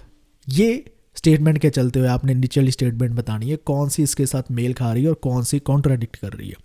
इनमें से सिर्फ एक ही कॉन्ट्राडिक्ट कर रही है, वो है option number C, USA is the most in debt country of the world. इसका मतलब है सबसे ज़्यादा कर्जा जो है वो यूएसए पर है। अगर सबसे ज़्यादा कर्जा यूएसए पर है तो सोल सुपर पावर तो नहीं रहेगी, तो कॉन्ट्राडिक्ट कर रही है। इसका मतलब सी स्टेटमेंट सबसे उड़ा दी जाए तो एक ही ऑप्शन बचती है, विच इज़ थर्ड, एक ही बची, ABDE। बाकियों को देखने की ज़रूरत भी कम पड़ती है क्योंकि बाकी साफ साफ कह रहे हैं। देखिए, best and brightest of the world अभी भी यूएस प्रेफर करना चाहते हैं, जो पढ़े लिखे हैं, ठीक है, जाना चाहते हैं यूएस, यस, स्किल्ड लेबर वहाँ पर जाना चाहती है। अमेरिकन ड्रीम अभी भी इंटैक्ट है, यस, अमेरिकन ड्रीम अभी भी इंटैक्ट है। अमेरिकन ड्रीम वो चीज़ है जो कहता है कि आप मेहनत करोगे तो आपको उसका फल मिलेगा, मेरिट के बेस पे दुनिया होगी। अमेरिकन ड्रीम ये कहती है, इक्वालिटी की बात करती है, डेमोक्रेसी की बात करती है, फ्रीडम की बात करती है। अमेरिकन ड्रीम ये है, अभी भी इंटैक्ट है।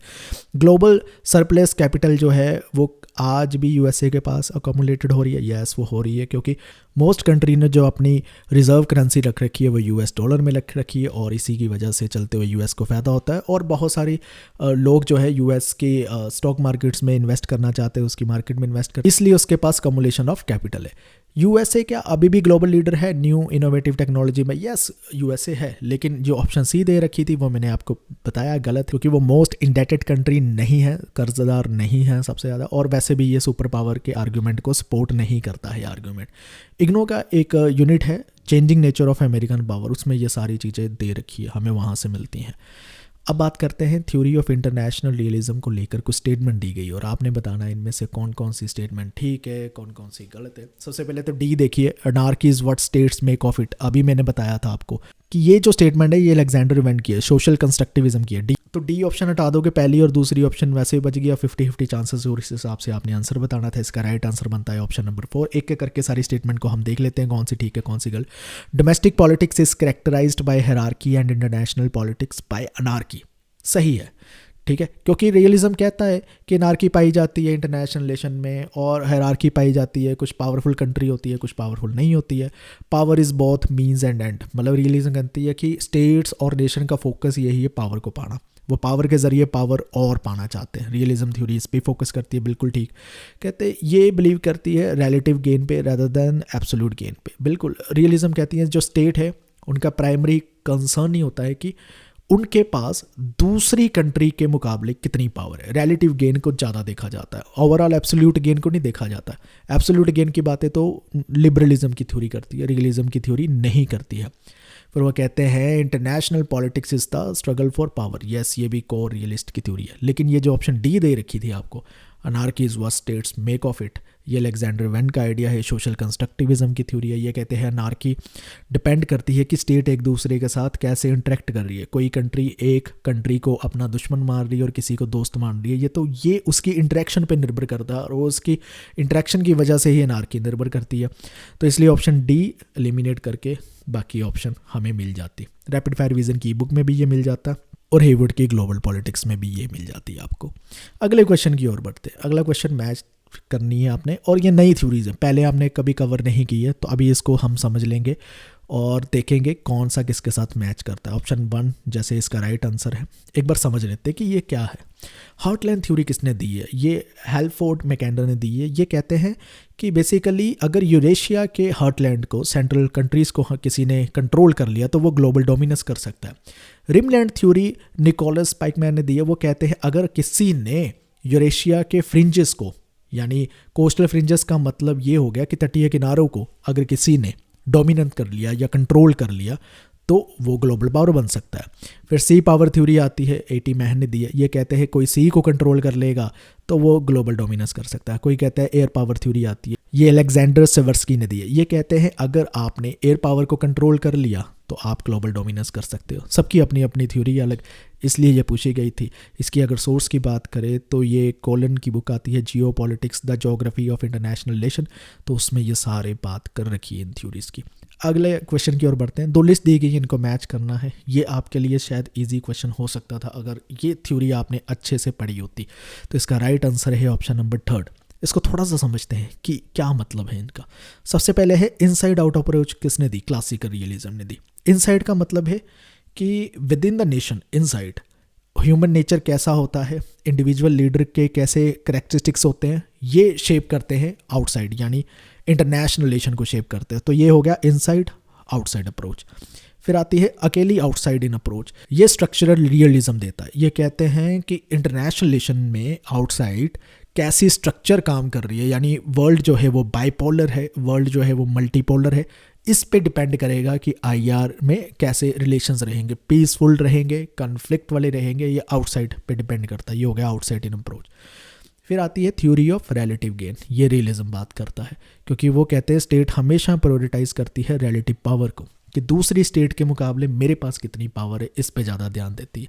और एब्सोल्यूट गेन की, जैसे मैंने बताया पहले भी कि लिबरलिज्म बात करता है, वो बात करता है कोऑपरेशन की, म्यूचुअल बेनिफिट की, तो इसलिए वो एब्सोल्यूट गेन की है कि सबका फ़ायदा हो, किसी तरह से सबका साथ सबका विकास हो, तो लिबरलिज्म ये बात करता है। नेक्स्ट आपके सोर्सेज की बात करें तो एच सीकर की आईआर की बुकलेट है, उसमें ये मिल जाती है आपको, और ग्लोबल पॉलिटिक्स की जो हेवुड की बुक है उसमें भी आपको मिल जाती है। नेक्स्ट आपसे पूछा गया है, ये कुछ स्टेटमेंट दी गई है और आपने बताना है इनमें से कौन कौन सी स्टेटमेंट करेक्ट है या नहीं है। इसका राइट आंसर है ऑप्शन नंबर 1, सिर्फ ए और बी ठीक है, बाकी ठीक नहीं है। क्यों? क्योंकि नाटो जो है वो ऑर्गेनाइजेशन बनी थी 1949 में। किस चीज़ के लिए बनी थी भाई? सिक्योरिटी कंसर्न के लिए बनी थी, डिफेंसिव पर्पस के लिए बनी थी, वेस्टर्न कंट्रीज़ में बनी थी, यूएस ने लीड किया था, बिल्कुल करेक्ट स्टेटमेंट है। वार्सा पैक्ट है, सोवियत यूनियन ने अपनी अलाइंस के साथ बनाई थी, नाटो को टैकल करने के लिए 1955 में इस्टेब्लिश होती है, और ये भी सिक्योरिटी कंसर्न्स को लेकर जुड़ी हुई थी। लेकिन सार्क सिक्योरिटी कंसर्न के साथ नहीं जुड़ा था, ये एक रीजनल ऑर्गेनाइजेशन है, रीजनल कोऑपरेशन और डेवलपमेंट को लेकर 1985 में बनी थी। इसी तरह सिमिलरली एजियान भी सिक्योरिटी कंसर्न के लिए नहीं बना था, ये रीजनल कोऑपरेशन करना चाहता था, इकोनॉमिक और पॉलिटिकल ऑर्गेनाइजेशन है और उसके चलते हुए बनी थी, सिक्योरिटी कंसर्न के लिए नहीं। यूरोपियन यूनियन भी सिक्योरिटी के लिए नहीं बनी है, उसका प्राइमरी गोल सिक्योरिटी नहीं है, वो सिर्फ यूरोप में स्टेबिलिटी चाहता है, इकोनॉमिक इंटीग्रेशन चाहता है, और पीस पर्पस के लिए यूरोपियन यूनियन बनाई जाती है। तो कौन सी ऑर्गेनाइजेशन, ये जो होती है ना रीजनल ऑर्गेनाइजेशन, किस पर्पस से बनी थी? इकोनॉमिक पर्पस के लिए बनी थी, सिक्योरिटी पर्पस के लिए बनी थी, ये आपको पता होना चाहिए। इजी क्वेश्चन था अगर आपने इन ऑर्गेनाइजेशन के बारे में पढ़ा है। हेवुड की ग्लोबल पॉलिटिक्स में भी मिल जाता है और एच सीकर की PYQ की बुकलेट में भी ये चीज़ें कवर्ड हो रखी है। नेक्स्ट आपको मैच द फॉलोइंग करने हैं। अब ये बहुत ही इजी क्वेश्चन है, कौन सा थिंकर कौन सी थ्योरी के साथ मैच करता है पता होना चाहिए। इसका राइट आंसर है ऑप्शन नंबर 2। एक बार दोबारा से हम इसको रिवाइज कर लेते हैं, आपकी रिवीजन ही हो जाएगी। वर्ल्ड सिस्टम थ्योरी इमैनुअल वेलस्टेन के साथ जुड़ा हुआ है। सोशल कंस्ट्रक्टिविज्म अलेक्जेंडर वेन के साथ जुड़ा हुआ है। फिर इसमें बात आती है नेक्स्ट डिफेंसिव रियलिज्म की, ये केनेथ वॉल्ट्स के साथ जुड़ी हुई है। ऑफेंसिव रियलिज्म जॉन मर्शाइमन में दिया। ये सारी थ्योरी हमने कवर कर रखी है अपने IR वाली वीडियो में, जिसमें सारी थ्योरीज मैं कह रहा हूँ ना कवर कर रखी है, चैनल पर जाकर आप देख सकते हो। रैपिड फायर की रिवीजन में भी मिल जाता आपको, और ग्लोबल पॉलिटिक्स के बुक में भी आपको ये चीज़ें मिल जाती। नेक्स्ट आपसे पूछा गया है पैसेज, और पैसेज में से कुछ क्वेश्चन पूछे गए। ये पैसेज जो है नियो रियलिज्म की थ्योरी को लेकर है, और इसके जो क्वेश्चन है वो भी वहाँ से ही बनेंगे। सबसे पहला पूछा गया है कि केनेथ वॉल्ट्स के अकॉर्डिंगली सिस्टम क्या होता है, तो इसका राइट आंसर है option number 4, unit individual states do the same thing. ये है, इसका मतलब क्या है, इसको थोड़ा सा समझते हैं। पैसेज में दिया गया है कि केनेथ वॉल्ट सिस्टम कहते हैं कि इंटरनेशनल रिलेशन में या इंटरनेशनल सिस्टम में सभी स्टेट जो है वो सेम होती है, चाहे उनकी लोकेशन, कल्चर, आइडियोलॉजी कैसी भी हो, लेकिन वो सेम ही कॉन्स्टिट्यूएंट करते हैं, यानी उनका नेचर, बिहेवियर और उनका पर्पस सबका सेम ही रहेगा। तो इनके लोकेशन, कल्चर, आइडियोलॉजी को लेकर डिफरेंसेस भी हो, लेकिन बिहेव वो सिमिलर फैशन में ही करेंगी। इसके सोर्स की बात करें, रैपिड फायर रिवीजन में भी हमने स्ट्रक्चरल रियलिज्म को एक्सप्लेन कर रखा है। वॉल्ट्स कहते हैं वॉर को प्रिवेंट करने के लिए कौन सा सिस्टम सबसे बढ़िया है, पीसफुल सिस्टम कौन सा है, वो कहते हैं बाइपोलर सिस्टम है। ये भी आपको एक्सप्लेनेशन आपको मिल जाती, ये पैसेज का हमने पैरा 1 उठाकर आपको बताया है, वहाँ से ही मिल जाती। और ये हमने रैपिड फायर रिवीजन में भी कवर कर रखा है कि bipolar system is more stable, वहाँ पर कवर है। अब नियो रियलिस्ट की बात करते हैं, कब इसकी एवोल्यूशन होती है, कब आता है, ये पूछा गया है। इसका राइट आंसर है 1970s में आता है, तो ये आंसर था आपका, और ये भी आपको पैसेज से क्लियरली मिल जाता, वहाँ पर मेंशन था। पैसेज वाले क्वेश्चन जो होते हैं वो फ्री के नंबर होते हैं और वो फ्री के नंबर छोड़ने नहीं चाहिए। ग्लोबल पॉलिटिक्स एवड में आपको ये मिल जाता।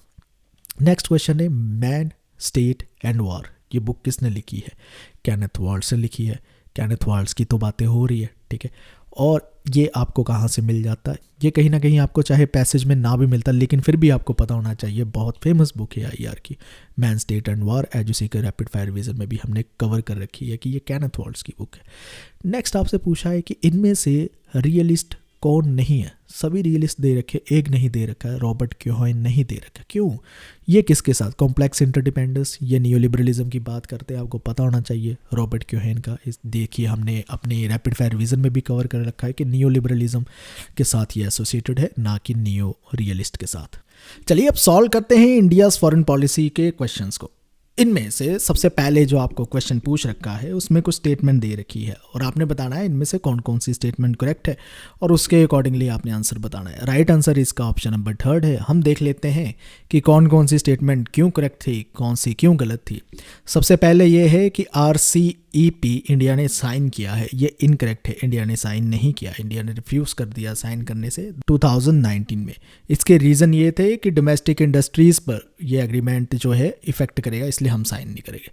फिर दूसरी स्टेटमेंट ये है कि NPT पे इंडिया ने साइन नहीं किया है क्योंकि ये डिस्क्रिमिनेटरी ट्रीटी इंडिया कहता है।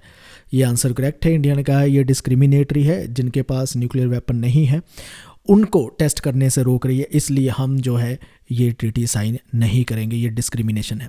इंडिया ने CTBT साइन किया है, ये इनकरेक्ट है। इंडिया ने CTBT साइन नहीं किया है, ये भी डिस्क्रिमिनेटरी ट्रीटी इंडिया ने कहा था।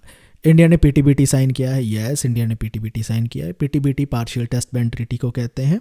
इसमें जो न्यूक्लियर टेस्ट किए जाते हैं वो एटमॉस्फेयर, आउटर स्पेस और अंडर वाटर में करना बैन है, यानी इसका मतलब अंडरग्राउंड कर सकते हैं, अंडर सी कर सकते थे इस ट्रीटी के चलते हुए।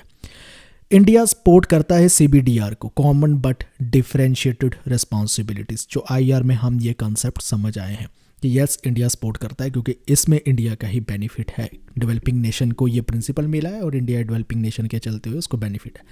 सोर्स की अगर बात करें तो डेविड M. मेलोन की एक बुक आती है, उसमें से ये लिया गया है। बहुत सारी चीज़ें ट्रीटी के बारे में पूछा गया, इंडिया किसको ट्रीटी को सपोर्ट करता है, किसको नहीं करता, उसमें आपको सब कुछ मिल जाता। नेक्स्ट क्वेश्चन आपसे पूछा गया है, मैच करना है आपने दोनों लिस्ट को, यानी कुछ इवेंट्स दिए हैं और उसको मैच करना है कौन कौन से PM के साथ वो रिलेटेड है। इसका राइट आंसर है ऑप्शन नंबर 4। चलिए एक एक करके इन इवेंट्स को देख लेते हैं। Indo Soviet friendship treaty Indira Gandhi ने की, 1971 में हुई। पोखरण 2 का जो टेस्ट है अटल बिहारी वाजपेयी के टाइम पे हुआ, 1998 में हुआ। लुकिस्ट पॉलिसी आती है नरसिम्हा राव के टाइम पर, 1990s में आती है। पंच अमृत नरेंद्र मोदी के टाइम पर आती है और ये कब की जाती है? जब COP यानी कॉन्फ्रेंस ऑफ पार्टीज 26 ग्लासगो में क्लाइमेट चेंज को लेकर जो कॉन्फ्रेंस होती है उसमें क्लाइमेट को लेकर क्या कमिटमेंट रहेगी वो पॉलिसी है, उसको हम पंच अमृत कहते हैं। इसके सोर्स की अगर बात करें तो हमारी जो इंडिया फॉरेन पॉलिसी की ई-बुक है जिसका नाम है A to Z of India's foreign policy, उसमें सारी ये ट्रीटीज़ कवर कर रखी है, किस किस PM के अंदर आती है वो भी कवर कर रखा है। पंच अमृत जो है एक न्यू इन्फॉर्मेशन आपको मिल जाएगी किसी न किसी वेबसाइट से।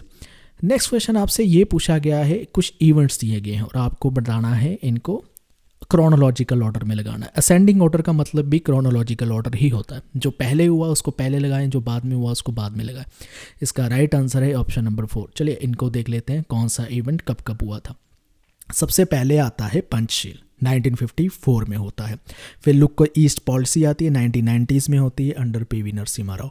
फिर गुजराल डॉक्ट्रिन आता है, 1990s के टाइम पे भी आता है, लेकिन क्योंकि नरसिम्हा राव के बाद ही गुजराल डॉक्ट्रिन आता है, क्योंकि IK गुजराल उनके बाद PM बने थे, तो इसलिए इनको फिर थर्ड में रखा जाएगा। इंडो US न्यूक्लियर डील होती है, 2008 में आती है, प्राइम मिनिस्टर मनमोहन सिंह के टाइम पर होती है। फिर पंच अमृत अभी हम देख रहे थे, प्राइम मिनिस्टर नरेंद्र मोदी के टाइम पर होती है। COP 26 का जो समिट होता है 2021 में, बेसिकली ये इस पॉलिसी में जो कमिटमेंट है वो किए जाते हैं। तो इस तरह से ये ऑर्डर चलता है। इसके सोर्स की बात करें इंडिया फॉरेन पॉलिसी की बुक में सारे ये ट्रीटीज़ एग्रीमेंट और जितने क्वेश्चन थे मिल जाते हैं। सिर्फ पंच अमृत को छोड़कर वो आपको किसी दूसरी वेबसाइट से जो होते हैं प्रेस रिलीज वहाँ से मिल जाते हैं। इंडियाज़ डायस्पोरा को लेकर एक क्वेश्चन पूछा गया है, आपने बताना है। ये कह रहे हैं इंडियाज़ डायस्पोरा एक एसेट है हमारी कंट्री के लिए, तो इस एसेट के अकॉर्डिंगली आपने बताना है कौन कौन से आंसर सही हो सकते हैं ऑप्शन। मैंने कहा था कि ऐसे क्वेश्चन वो क्वेश्चन होते हैं देखने में लेंदी लग रहे हैं, ऐसे लग रहा है हमें नहीं आता है, बट जब हम पढ़ते हैं तो इसको कॉमन सेंस से निकाला जा सकता है। ज़्यादा आपको ये नहीं है कि किसी टेक्स्ट बुक से पढ़ा होना चाहिए, ये सारी चीज़ें ज़रूरी नहीं है। देखिए सबसे पहले ये चीज़ इन्होंने कही है, इलीगल इंडियन माइग्रेंट्स, मैं बी ऑप्शन पढ़ रहा हूँ, have given a bad name to India. अगर इंडियन माइग्रेंट्स इंडिया के लिए बैड नेम बन रहे हैं, नाम खराब कर रहे हैं, तो ये कंट्री के लिए एसेट तो नहीं हो सकता, ठीक है। तो इसका मतलब बी ऑप्शन तो सही होनी ही नहीं चाहिए, इसलिए बी ऑप्शन सबसे एलिमिनेट हो जाती है, सेकंड से भी, थर्ड से भी, फोर्थ से भी। मेरे पास एक ही ऑप्शन बचती है, वो है पहली ऑप्शन, यानी बाकी सब कुछ ठीक कह रखा है। ये एक बार समझ लो, डायस्पोरा को लेकर क्वेश्चंस काफ़ी आ रहे हैं। अब पहली चीज़ ये है कि इंडिया लार्जेस्ट वॉल्यूम में रेमिटेंसेस ले रहा है। इसका मतलब है कि इंडियन लोग जो बाहर रहते हैं वो इंडिया में अपनी फैमिलीज़ के बाद बहुत सारे पैसे घर वापस भेजते हैं और इंडिया को काफ़ी मिल रहे हैं, वो लार्जेस्ट वॉल्यूम में मिल रहे हैं। तो ये क्या हो गया, एसेट हो गया एक, कि बाहर की करेंसी यहाँ पर इंडिया पहुँचती है, पैसा पहुँचता है। फिर बी मैंने बताया, इलीगल इंडियन माइग्रेंट्स इंडिया का नाम खराब कर रहे हैं, लेकिन ये पॉजिटिव व्यू नहीं है, ये किसी भी तरह से एसेट्स नहीं कहलाया जाएगा, इसलिए हमने ये वाले स्टेटमेंट को एलिमिनेट कर दिया। फिर इन्होंने कहा कि इंडियन अमेरिकन जो है वो एक की रोल प्ले किया उन्होंने इंडो यूएस न्यूक्लियर डील में, यस किया था, क्योंकि वहाँ के इंडियंस ने यूएस पे जो रहते थे प्रेशर डाला था कि इंडो न्यूक्लियर डील होनी चाहिए। प्रेशर डालने का मतलब लॉबिंग की थी उन्होंने। फिर अगली स्टेटमेंट ये है कि इंडिया के किए हुए ट्रेंड इंजीनियर जो हैं वो यूएस में जो आईटी रेवोल्यूशन लेकर आए हैं उसमें बहुत बड़ा कंट्रीब्यूशन देते हैं, ये भी करेक्ट है, ऐसा हुआ है। फिर ई स्टेटमेंट में कह रखा था कि इंडिया का जो डायस्पोरा है वो सॉफ्ट पावर की तरह काम करता है, ये भी ठीक कहा है, वो सॉफ्ट पावर की तरह काम करता है, कल्चर्स, वैल्यूज़, इकोनॉमिक कंट्रीब्यूशन वो देता है दूसरी कंट्रीज़ में जाकर इंडियंस लोग। तो ये इस तरह से ये स्टेटमेंट चलती है। एच सीकर की जो इंडिया फॉरेन पॉलिसी की बुक है उसमें भी हमने डायस्पोरा वाली सारी चीज़ें कवर कर रखी है, जिसमें बताया है कि कैसे डायस्पोरा जो है इंडिया सॉफ्ट पावर का काम करता है। डेविड एम मलोन की बुक में भी आपको ये चीज़ें मिल जाती। नेक्स्ट आपसे पूछा गया है, India believes in practice strategic autonomy in its foreign policy. तो स्ट्रैटेजिक ऑटोनॉमी हमने बताना है कि ऐसे ये वाले डिसीजन जो नीचे बताए गए हैं स्टेटमेंट में कौन से स्ट्रैटेजिक ऑटोनॉमी के साथ एसोसिएटेड है। इसका राइट आंसर है option number 4, A, B, D option सही है, लेकिन सी और ई सही नहीं है। अब सी और ई सही नहीं है, बाकी की क्यों सही है एक एक करके देख लेते हैं। सबसे पहली देखते हैं, ए में कहा है India refuse to be a party to any military alliance, ठीक है, कोल्ड वार में किसी भी साथ मिलिट्री अलायंस नहीं करेंगे, नॉन अलाइनमेंट में रहेंगे। यस, ये इंडिया ने एक स्ट्रेटेजिक ऑटोनॉमी का डिसीजन लिया, ना हम यूएसए के साथ है ना हम यूएसएसआर के साथ है। बी, इंडिया वेपन्स प्रिक्योर करेगा जितने पॉसिबल सोर्सेस हो सके, ये भी एक उसका एक स्ट्रेटेजिक डिसीजन है जिससे उसको बेनिफिट मिलेगा कि डिफरेंट सोर्सेस से वो वेपन एक्वायर कर सकता है। सी में कह रखा है कि इंडिया अमेरिकन दबाव के चलते हुए ईरान से अपना ऑयल इंपोर्ट जो है कम कर देता है। तो ये तो स्ट्रेटेजिक ऑटोनॉमी ना हो। स्ट्रेटेजिक ऑटोनॉमी का मतलब है ऐसे फैसले, ऐसे डिसीजन जो बिना किसी दबाव के लिए जा रहे हैं। यहाँ पर अमेरिकन प्रेशर वर्ड ही बता रहा है कि दबाव में की जा रही चीज़ है। इनकरेक्ट स्टेटमेंट थी, यहाँ से आपके लिए ईजी हो जाता अगर अच्छे से पढ़ते आप इस क्वेश्चन को। फिर डी में कहा गया है India refuse to yield to western pressure to not import oil from Russia because of its Ukraine invasion. तो इंडिया ने वेस्टर्न प्रेशर यानी जो पश्चिमी देशों का दबाव है उस पर नहीं आए और रशिया से ऑयल इंपोर्ट करना है या नहीं करना है उसका अपना फैसला रहा है बिना किसी दबाव के कारण। तो जहाँ पर दबाव नहीं हो रहा है यानी वहाँ पर स्ट्रेटेजिक ऑटोनॉमी एक्सरसाइज हो रही है, तो डी सही हो जाता है। ई, अब ये बहुत ही एक अटपटा था और कह लो कि कॉम्प्लेक्स था समझना कि ये स्ट्रेटेजिक डिसीजन में आती है, स्ट्रेटेजिक ऑटोनॉमी में स्टेटमेंट आती है या नहीं आती है, समझने की कोशिश करना। अब इसको ये कह रहे हैं कि इंडिया ने एनपीटी और सीटीबीटी रिफ्यूज़ कर दिया साइन करने से। अब वहाँ पर स्टेटमेंट पे ही आपको कंफ्यूज करने के लिए लिखा हुआ है कि ये इसलिए किया क्योंकि ये स्ट्रेटेजिक ऑटोनॉमी उसकी प्रोटेक्ट करती है। बहुत सारे लोगों ने यहाँ पर धोखा खाया होगा, कंफ्यूज हुए होंगे कि हाँ ये ई स्टेटमेंट भी करेक्ट है, लेकिन ये करेक्ट नहीं है। किस तरह से? क्योंकि एनपीटी और सीटीबीटी को इसलिए रिफ्यूज़ नहीं किया था कि किसी तरह से ऑटोनमस डिसीजन लेना है, ठीक है, किसी के दबाव में नहीं आना। दबाव वाला तो केस ही नहीं था, यहाँ प्रेशर वाली कोई बात भी नहीं थी। यहाँ पर वो एनपीटी और सीटीबीटी को इसलिए साइन नहीं करता इंडिया क्योंकि कहता है ये डिस्क्रिमिनेटरी है ट्रीटीज़, हम नहीं साइन करेंगे। ये डिस्क्रिमिनेशन का रीज़न दिया जाता है, ना कि स्ट्रैटेजिक ऑटोनॉमी को एक्सरसाइज करने का डिसीजन दिया जाता है। हालांकि ये डिसीजन भी अपने आप में स्ट्रैटेजिक ऑटोनॉमी को प्रोटेक्ट कर ही देता है, बट डायरेक्टली लिंक्ड नहीं है स्ट्रैटेजिक ऑटोनॉमी का। डिसीजन लिया जा रहा है क्योंकि ये डिस्क्रिमिनेटरी पॉलिसीज़ या ट्रीटीज़ इंडिया के द्वारा कही गई है, ठीक है। इस तरह से इसको पढ़ते हैं और फिर ये आंसर सॉल्व हो भी जाता है। एग्ज़ाम में प्रेशर होता है, कभी कभी चीज़ें हम तब वहाँ पर इतने अच्छे से नहीं समझ पाते हैं।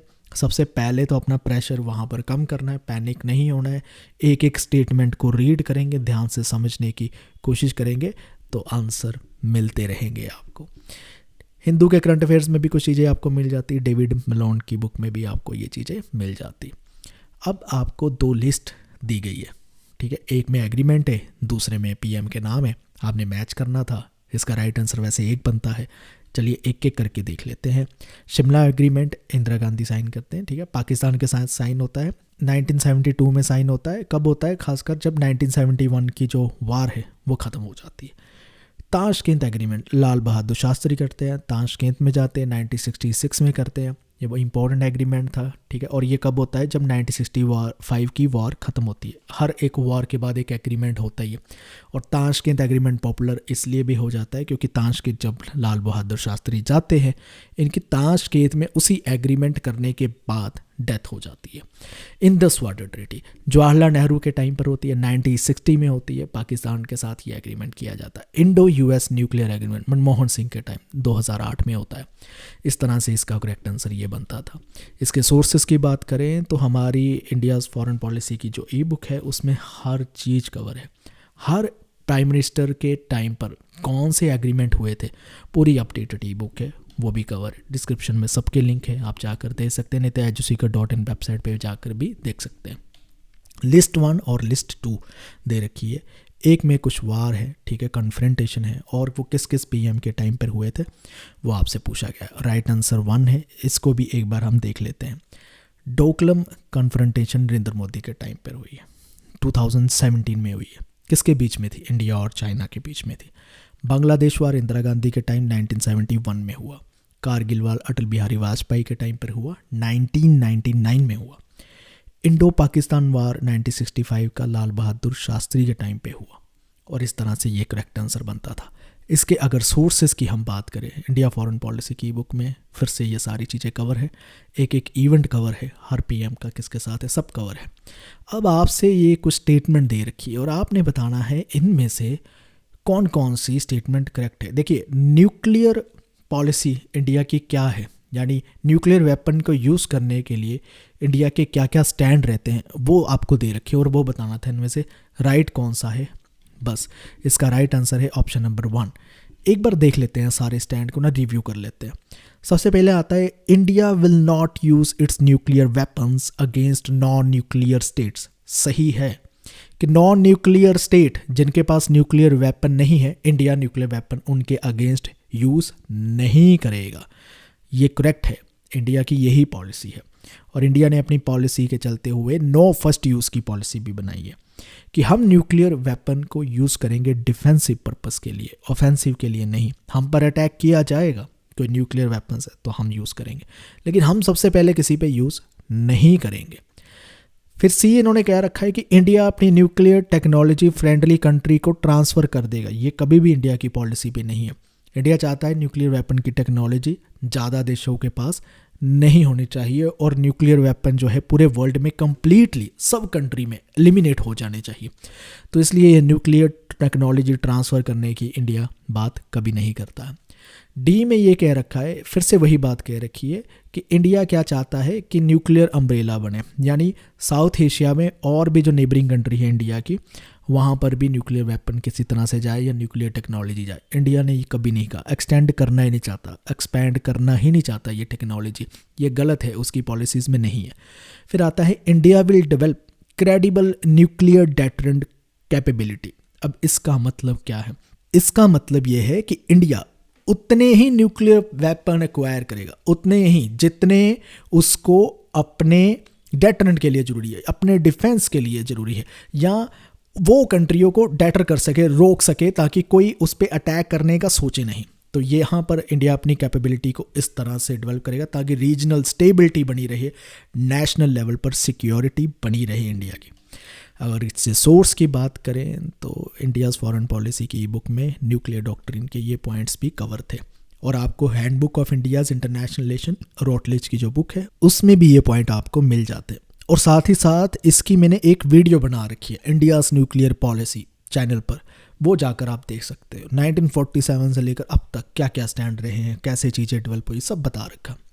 अब फिर से कुछ स्टेटमेंट दे रखी और आपने बताना है कौन कौन सी स्टेटमेंट इनमें से करेक्ट है और कौन सी गलत है। इसका राइट आंसर है ऑप्शन नंबर 2। अब देखते हैं एक एक करके कौन सी स्टेटमेंट कैसे दे। China has belonged India membership to NSG, जो न्यूक्लियर सप्लायर ग्रुप है वहाँ पर इंडिया की मेंबरशिप नहीं है। इसको ब्लॉक किसने किया है? चाइना ने किया। यस, ये करेक्ट है।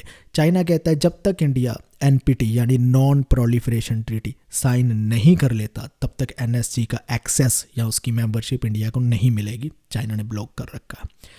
इंडिया ने चाइना का जो BRI है यानी बेल्ट एंड रोड इनिशिएटिव है उसका पार्ट बनने से रिफ्यूज़ किया है। यस, ये भी करेक्ट है, इंडिया ने रिफ्यूज़ किया है। Gujral doctrine believes in reciprocity, इसका मतलब क्या है और ये इनकरेक्ट क्यों है? ये इनकरेक्ट है। रेसिप्रोसिटी का मतलब होता है कि आप कुछ देते हो, जब इंडिया अपनी नेबर कंट्री को कुछ देगा तो उसके बदले में कुछ चाहेगा भी, रेसिप्रोसिटी। लेकिन गुजराल डॉक्ट्रिन यही कहता है कि हम रेसिप्रोसिटी वाली चीज़ें नहीं करेंगे। अगर हम नेबर कंट्रीज़ को कुछ दे भी रहे हैं एज ए बड़े भाई की तरह, इंडिया एक बिग ब्रदर है उनका, तो दे भी देगा तो उसके इवेज में, उसके रिटर्न में कुछ मांगेगा नहीं, कुछ एक्सपेक्ट या अपेक्षा नहीं रखेगा। यही है। तो गुजराल डॉक्ट्रिन नॉन रेसिप्रोसिटी की बात करती है, रेसिप्रोसिटी की बात नहीं करती है। इंडिया चाइना कोऑपरेट कर रहे हैं एक दूसरे के साथ क्लाइमेट चेंज को लेकर। यस, यहाँ पर इंडिया और चाइना की कोऑपरेशन दिखती है, करेक्ट है। साइनो इंडियन ट्रेड एक एग्जाम्पल है बैलेंस ट्रेड की, गलत है, क्योंकि चाइना इंडिया, साइनो इंडियन मतलब चाइना इंडिया का जो ट्रेड हो रहा है उसमें ज़्यादा फ़ायदा चाइना का हो रहा है। चाइना का ट्रेड सरप्लस में चल रहा है इंडिया के मुकाबले हुए, तो ज़्यादा बेनिफिट चाइना ले रहा है। ये बैलेंस ट्रेड की एग्जाम्पल नहीं है, इसलिए इनकरेक्ट है। इंडिया फॉरेन पॉलिसी की बुक में गुजराल डॉक्ट्रिन नॉन रेसिप्रोसिटी ऐसी चीज़ें मिल जाती, और बाकी handbook of India's international relation में भी आपको ये सारी चीज़ें मिल जाती है जब आप पढ़ते हैं। नेक्स्ट क्वेश्चन आपसे ये कहता है इंडिया और पाकिस्तान के रिलेशन को लेकर कुछ इवेंट्स दिए हैं, उनको आपने क्रोनोलॉजिकल लगाना है। इंडियाज़ फॉरेन पॉलिसी के इस बार के क्वेश्चन मुझे बहुत सही लगे, सही क्वेश्चन पूछ रहे हैं ये। ऑप्शन नंबर 4 ठीक है इसका, कि बहुत ज़्यादा रट्टा भी नहीं मारना, इतनी चीज़ें आप अवेयर ही होते हो कि इंडस वाटर ट्रीटी 1960 में हुई सबसे पहले, फिर शिमला एग्रीमेंट हुआ 1972 में, कारगिल वार हुई 1999 में, फिर इसके बाद यूरी इंसिडेंट हुआ 2016 में हुआ, पुलवामा जो अटैक हुआ या इंसिडेंट जिसे कहते हैं 2019 में हुआ। तो यहाँ से इसका आंसर इस हिसाब से ये बनता था। बहुत ही अच्छा क्वेश्चन थे, ऐसे क्वेश्चन अच्छे डाल रखे हैं, स्टेटमेंट वाले क्वेश्चन भी अच्छे हैं, सेंस बन रही है, ऐसे रट्टाफिकेशन वाले मेमोरी वाले क्वेश्चन नहीं डाले। ये सारी चीज़ें हमने कवर कर रखी है अपनी इंडियाज़ फॉरेन पॉलिसी की ई बुक में, सारे उसमें इवेंट्स कवर्ड है, क्रोनोलॉजिकली कवर्ड है, डेट्स कवर है उनकी। अब पूछा गया है इंडियाज़ न्यूक्लियर पॉलिसी का इनमें से स्टेटमेंट दी गई और कौन सी करेक्ट नहीं है। बहुत ही आसान क्वेश्चन था, क्योंकि यहाँ पर देखिए थर्ड में लिखा हुआ है कि इंडिया ने साइन किया है NPT और CTBT। इंडिया ने कभी साइन नहीं किया, अभी तक इंडिया का स्टैंड शुरू से लेकर अब तक यही है कि हम NPT और CTBT साइन नहीं करेंगे, क्योंकि ये डिस्क्रिमिनेटरी नेचर की ट्रीटीज है। क्रेडिबल मिनिमम न्यूक्लियर डेटरेंस की बात करते हैं, बिल्कुल करते हैं, मैं बताया हूँ इसका मतलब क्या है। नो फर्स्ट यूज़ की बात करते हैं, बिल्कुल करते हो, मतलब आपको पिछले क्वेश्चन में बता दिया। इन पोखरम 2 में इंडिया हैज़ एग्री टू, ये स्टेटमेंट इनकरेक्ट है, इसकी बात हो चुकी है। होमी जे बाबा जो है इंडियाज़ न्यूक्लियर प्रोग्राम के आर्किटेक्ट है, यस वो है, उन्होंने Indian atomic energy commission establishment में की रोल प्ले किया था, और इंडियाज़ के न्यूक्लियर प्रोग्राम में भी उनकी वाइडली कंट्रीब्यूशन रही है। अब बात करते हैं इसके सोर्स की, तो इंडियाज़ फॉरेन पॉलिसी की ई बुक है जो एजो सीकर की हमारी, उसमें ये सारी चीज़ें कवर है। होमी जे बाबा वाला पॉइंट भी उसमें कवर है, एनपीटी डिस्क्रिमिनेटरी है, ये भी कवर है, सारे पॉइंट्स उसमें कवर हो रखे हैं। ये आप देख सकते हैं, स्क्रीनशॉट में दे रखे हैं हमने। अगले क्वेश्चन की ओर बढ़ते हैं। इसमें आपसे ये पूछा गया है कि जो साइनो इंडिया यानी इंडिया और चाइना के रिलेशन है, उसमें ये जो इवेंट्स हुए हैं उनको क्रोनोलॉजिकली लगाना है अपना। ये भी कुछ इवेंट्स जो है इंपॉर्टेंट है और आपने याद रखने हैं। इसका राइट आंसर वैसे ऑप्शन नंबर 1 है। एक एक करके इन सभी इवेंट्स को हम देख लेते हैं। चाइना ने इंडिया पर इन्वेजन किया यानी अटैक किया 1962 में। नथुला स्किर्मिशेस जो होती है 1967 में होती है, ये सिक्किम के पास होती है। वुहान स्पिरिट ये 2018 में एक इनफॉर्मल समिट होता है नरेंद्र मोदी और चाइनीज़ के प्रेसिडेंट जी जिनपिंग में। 2018 वुहान में होता है, चाइना में एक जगह है वहाँ पर होता है, ठीक है। बायलैटरल रिलेशन की एक एग्जांपल है। चेन्नई कनेक्ट 2019 में होता है, यह समिट इंडिया और चाइना में होता है। ये कुछ नए इवेंट है और ये हो सकता है आप लोगों को अभी तक याद ना हुए हो। गलवान वाली इंसिडेंट बहुत पॉपुलर था, न्यूज़ में रहा, ये आपको पता है हुआ था, ये 2020 में हुआ था। तो ये कुछ इवेंट्स है चाइना के साथ लेकर। जब भी आप India China relation, India Pakistan, India US पढ़ते हो तो आपको ये ऐसे इवेंट्स तो पढ़ने ही होते हैं। खास करके इनके ये जो इश्यूज़ रहे हैं, ठीक है, झड़पें रही हैं, छोटे मोटे कन्फ्लिक्ट रहे हैं, यहाँ कोई समिट रहता है, वो ज़रूर पढ़ा करो, उससे क्वेश्चन बनते हैं। और ये सारे हमने लगभग कवर कर रखे हैं अपनी इंडिया फॉरेन पॉलिसी की बुक में।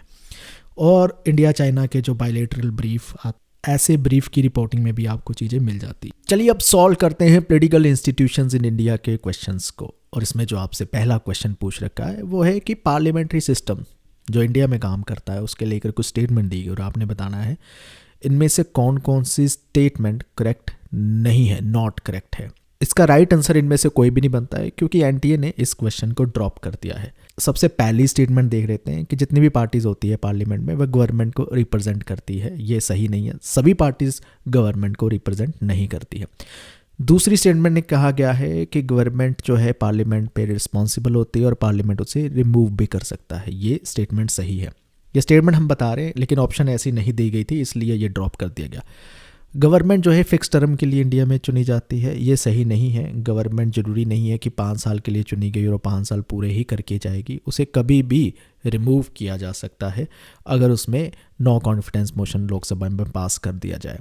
फिर एक स्टेटमेंट आती है कि गवर्नमेंट जो चूज़ की जाती है वो पार्लियामेंट के द्वारा चूज़ की जाती है और उसे रिमूव किया जा सकता है उसके फिक्स टर्म से पहले भी, ये सही नहीं है क्योंकि गवर्नमेंट को पार्लियामेंट चूज़ नहीं करता। हालांकि ये सही है कि हाँ उसके फिक्स टर्म से पहले उसे रिमूव किया जा सकता है।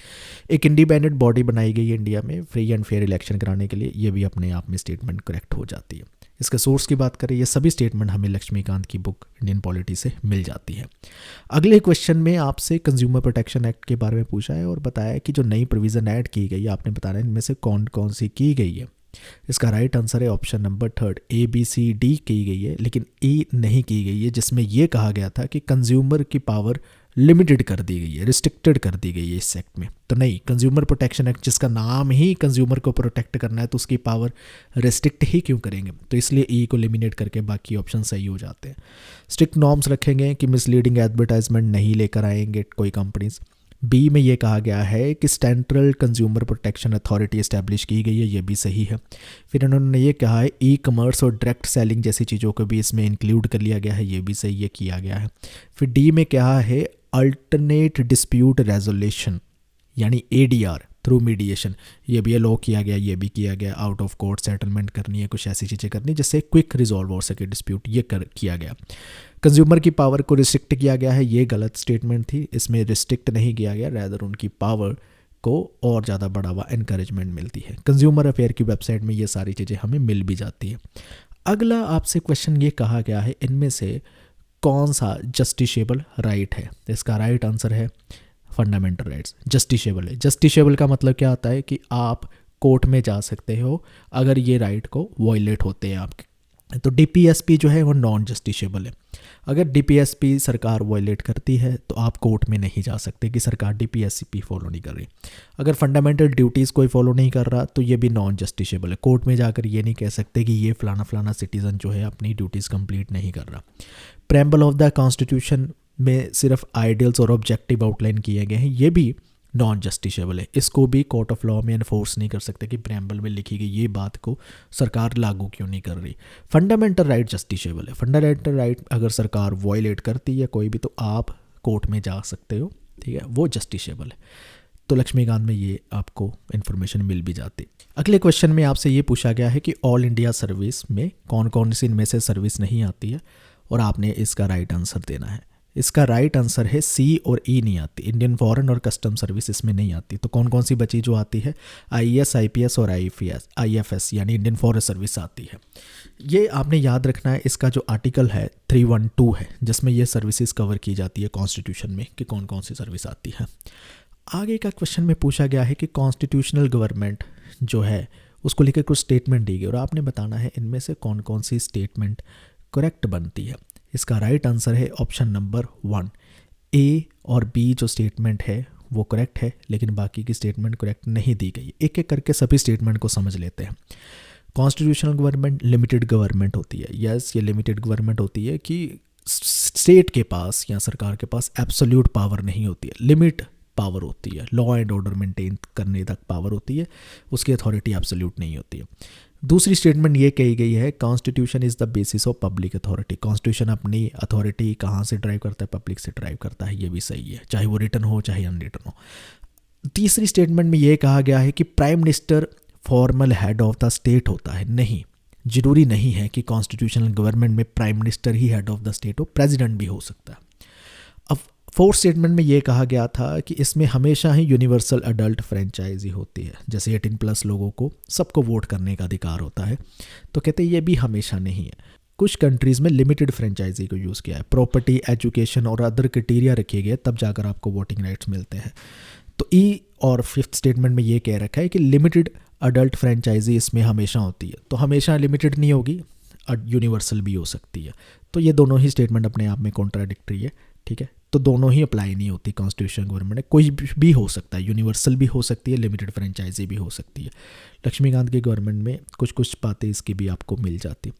प्रेसिडेंट इंडिया ने जब रिज़ाइन करना होता है तो अपना रेजिग्नेशन लेटर किसको देकर जाते हैं, किसको देना होता है? इसका राइट आंसर है वाइस प्रेसिडेंट ऑफ इंडिया को देना होता है। इजी क्वेश्चन था। वाइस प्रेसिडेंट ऑफ इंडिया को देना है क्योंकि एक्स ऑफिशियो चेयरमैन भी है राज्यसभा के, और प्रेसिडेंट की जब चेयर खाली भी होगी, ठीक है, वेकेंट होगी, तो उसको फिल कौन करेगा? वही वाइस प्रेसिडेंट करेंगे।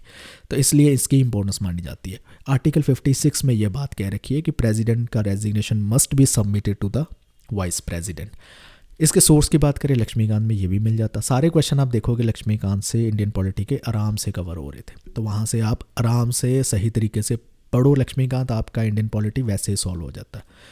इन्होंने कहा है इंडियन डेमोक्रेसी को लेकर कुछ चैलेंज आ रहे हैं, ठीक है, और वो चैलेंजेस कुछ ग्लोबलाइजेशन की वजह से आ रहे हैं। इनमें से आपने बताना है कौन सा चैलेंज ग्लोबलाइजेशन की वजह से नहीं आ रहा है। इसका राइट आंसर है ऑप्शन नंबर सी में क्या कहा गया है? Politics of defection. जब कोई लीडर एक पार्टी से दूसरी पार्टी की तरफ चला जाता है, ये ग्लोबलाइजेशन की वजह से कोई चैलेंज नहीं आ रहा है। ये तो इंटरनल पॉलिटिक्स की वजह से, ग्लोबलाइजेशन की वजह से हो ही नहीं सकता।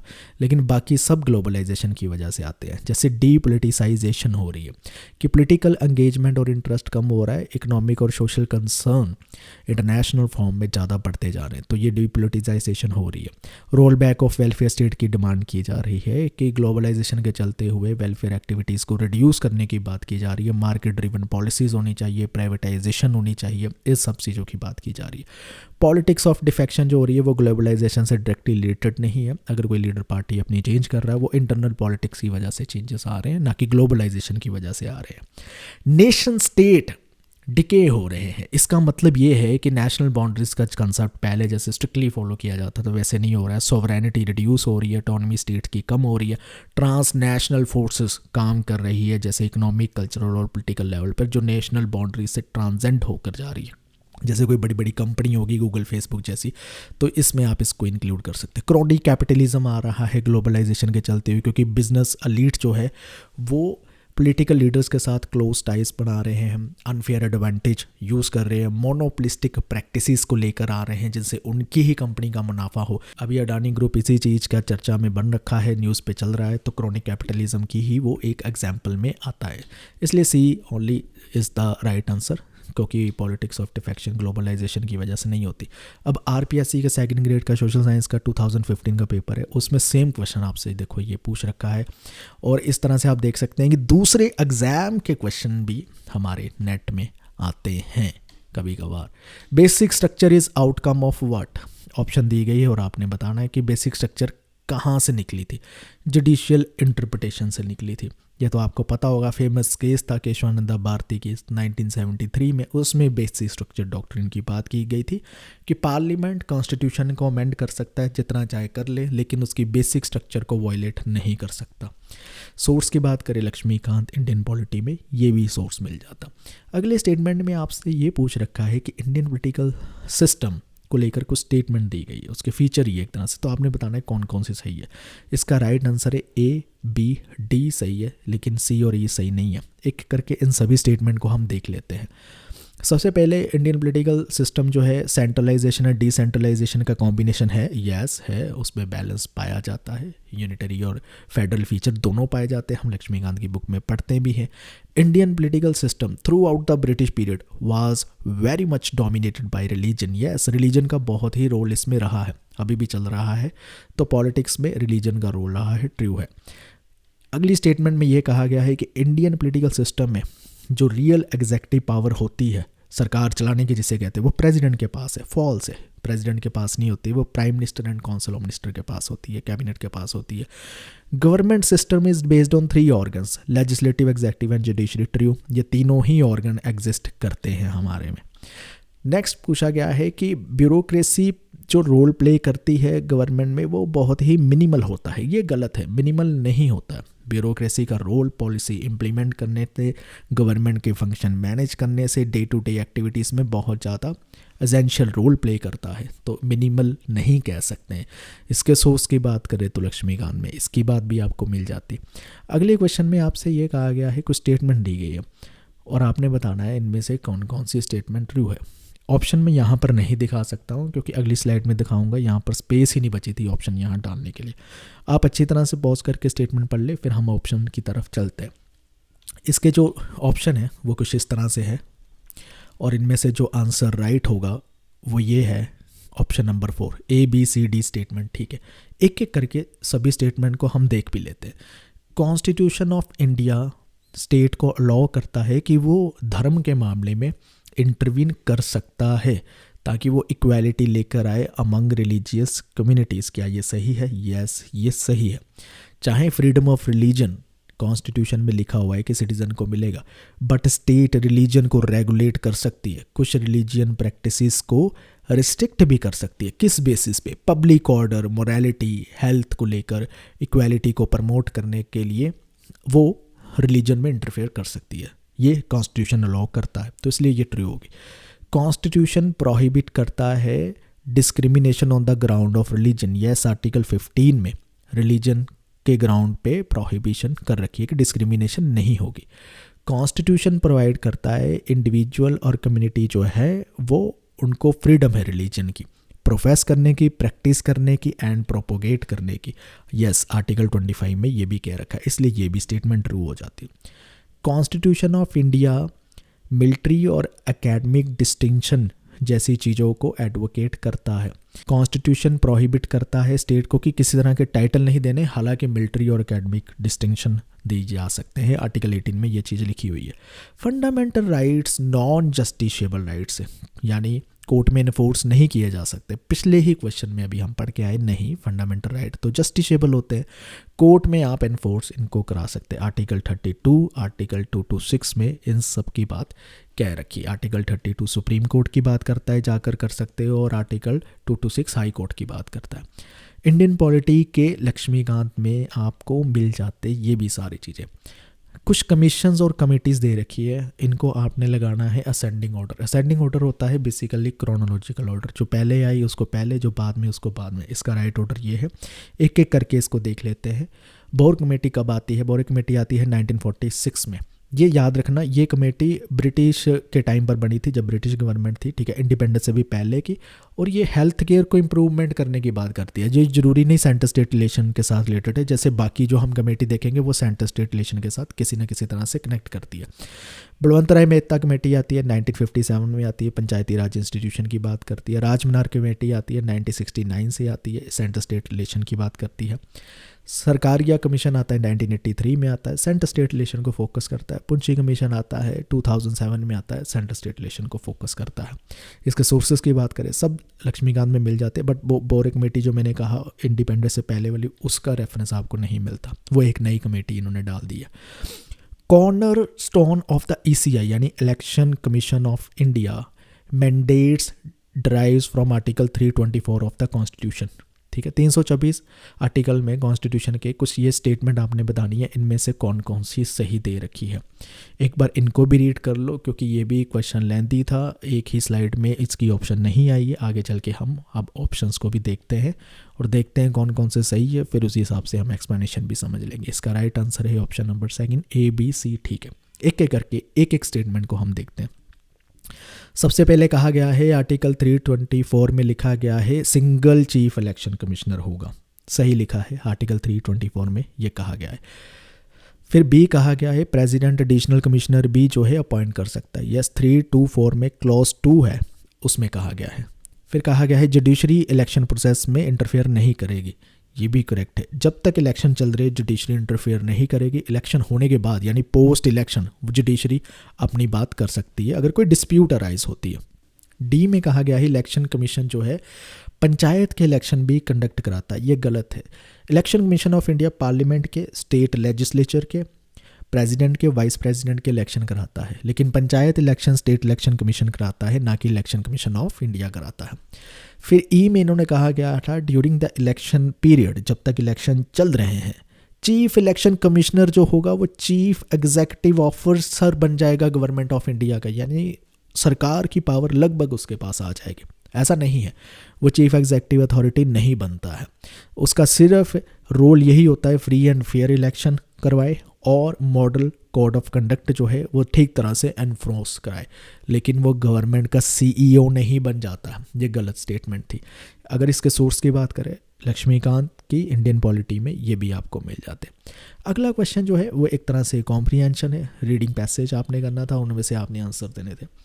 पैसेज तो आप चलो पढ़ लोगे, लेकिन जो क्वेश्चन आपसे पूछे गए वो बेसिकली फैक्चुअल क्वेश्चन है। पैसेज जिसने पढ़ा भी नहीं है वो फिर भी आंसर दे सकता है। अब देखिए ना, इन्होंने कहा है कौन सा डायरेक्टिव प्रिंसिपल है जो 86th अमेंडमेंट के चलते हुए फंडामेंटल राइट बना दिया जाता है, वो है right to education of children. Article 45 में उसकी बात कर रखी है और उसको अब फंडामेंटल राइट बना दिया जाता है 86th अमेंडमेंट 2002 में जब आती है। तो फंडामेंटल राइट कहाँ पर ऐड किया जाता है? आर्टिकल 21A में ऐड किया जाता है। पहले ये आर्टिकल 45 डायरेक्टिव प्रिंसिपल होता था, अब भी है, ऐसा नहीं है कि आर्टिकल 45 वहाँ से डिलीट ही कर दिया गया या रिपील कर दिया गया, वो वहाँ पर है, लेकिन फंडामेंटल राइट में भी एक आर्टिकल ऐड कर दिया और कह सकते हो कि आप उसमें आर्टिकल 45 एक तरह से एनफोर्स हो गया, लागू हो गया, इम्प्लीमेंट हो गया। तो राइट टू एजुकेशन वहाँ पे आ जाता है। 6 से 14 साल के बच्चों के लिए फ्री एंड कंपलसरी कर दी गई आर्टिकल 21A के तहत 86th अमेंडमेंट में। कॉमन क्वेश्चन है, PYQ जैसा ये बहुत बार पूछा जाता है, इसलिए आपको ये पता होना चाहिए। नेक्स्ट क्वेश्चन की अगर बात करें तो इसमें यह कहा गया है कि किसमें ये लिखा गया है कि गवर्नमेंट को पॉलिसी बनाते वक्त डायरेक्टिव प्रिंसिपल्स का ध्यान रखना होगा। ये आर्टिकल 37 में कहा गया, यहाँ से डायरेक्टिव प्रिंसिपल शुरू होते हैं, वहाँ पर ही ये चीज़ मेंशन कर रखी है। इसके सोर्स की बात करें लक्ष्मीकांत में, ये भी चीज़ें आपको मिल जाती। अगले क्वेश्चन में आपसे ये कहा गया है, किसने कहा है कि directive principle of state policy DPSP जो है वो सोशल रेवोल्यूशन पे फोकस करती है? ग्रैनविल अस्टिन ने कहा है। अब ये क्या है? ये कहते हैं, देखिए डायरेक्टिव प्रिंसिपल में जस्टिस, इक्वालिटी और इकोनॉमिक ट्रांसफॉर्मेशन जैसी चीज़ें हमें दिखाई देती है जो लोगों के लाइफ्स को, सिटीज़न की लाइफ्स को इम्प्रूव करेगी, तो इसलिए हमें दिखाई देता है वहाँ पर सोशल रेवोल्यूशन, ये ग्रैनविल अस्टिन ने कहा है। नेक्स्ट क्वेश्चन में की ओर चलते हैं। इसमें आपसे ये पूछा गया है, किसने ये कहा है कि DPSP एक अटेम्प्ट है फैबियन सोशलिज्म को इंडिया में लेकर आने के लिए विदाउट क्लेमिंग कि इंडिया जो है एक सोशलिस्ट कंट्री है, विदाउट सोशलिज्म, ठीक है। Importing Fabian socialism without socialism, ये किसने कहा है? सर आइवर जेनिंग्स ने कहा है। उन्होंने कहा सारी चीज़ें तो फैबियन सोशलिस्ट के ही आइडियल्स उठा रखे हैं, लेकिन कभी क्लेम नहीं किया जाता है क्लियरली कि वो सोशलिज्म की पॉलिसी को अडॉप्ट कर रहे हैं, ठीक है। और डीपीएसपी जो बनाए गए हैं उसमें हालांकि लीगल एनफोर्सिएबिलिटी लैक करती है, यानी लीगली एनफोर्सिएबल नहीं है। वो सिर्फ डायरेक्टिव्स डायरेक्शंस दे रहे हैं कि अपनी पॉलिसी में ये चीज़ें भी आपने ऐड करनी होती है। लक्ष्मीकांत में ये भी आपको पॉइंट मिल जाता। अब chairman of the drafting committee यानी डॉक्टर BR अम्बेडकर ने कहा था कि अगर कोई भी गवर्नमेंट डीपीएसपी को इग्नोर करती है तो जो वोटर्स होंगे इलेक्शन के टाइम पर उनको जवाब देना होगा कि आपने क्या किया अगर वेलफेयर पॉलिसीज़ या डीपीएसपी को आपने कवर नहीं किया। तो ये जो स्टेटमेंट है, ये स्टेटमेंट कैसी स्टेटमेंट है? ये एक पॉलिटिकल स्टेटमेंट है। पॉलिटिकल स्टेटमेंट होने का मतलब क्या है कि ये स्टेटमेंट के पॉलिटिकल आउटकम्स होंगे। ये स्टेटमेंट पॉलिटिकल नेसेसिटी से चलती है कि डीपीएसपी भाई सरकारों को इम्प्लीमेंट करने होंगे अगर वो पावर में आना चाहते हैं या पावर में रहना चाहते हैं, उनकी पॉलिटिकल नेसेसिटी बनते हैं, ज़रूरत बनते हैं, तो इसलिए ये पॉलिटिकल स्टेटमेंट कहलाती है। लक्ष्मीकांत में इसकी भी आपको छोटी मोटी रेफरेंस मिल जाती। चलिए अब सॉल्व करते हैं पॉलिटिकल प्रोसेस इन इंडिया के क्वेश्चंस को।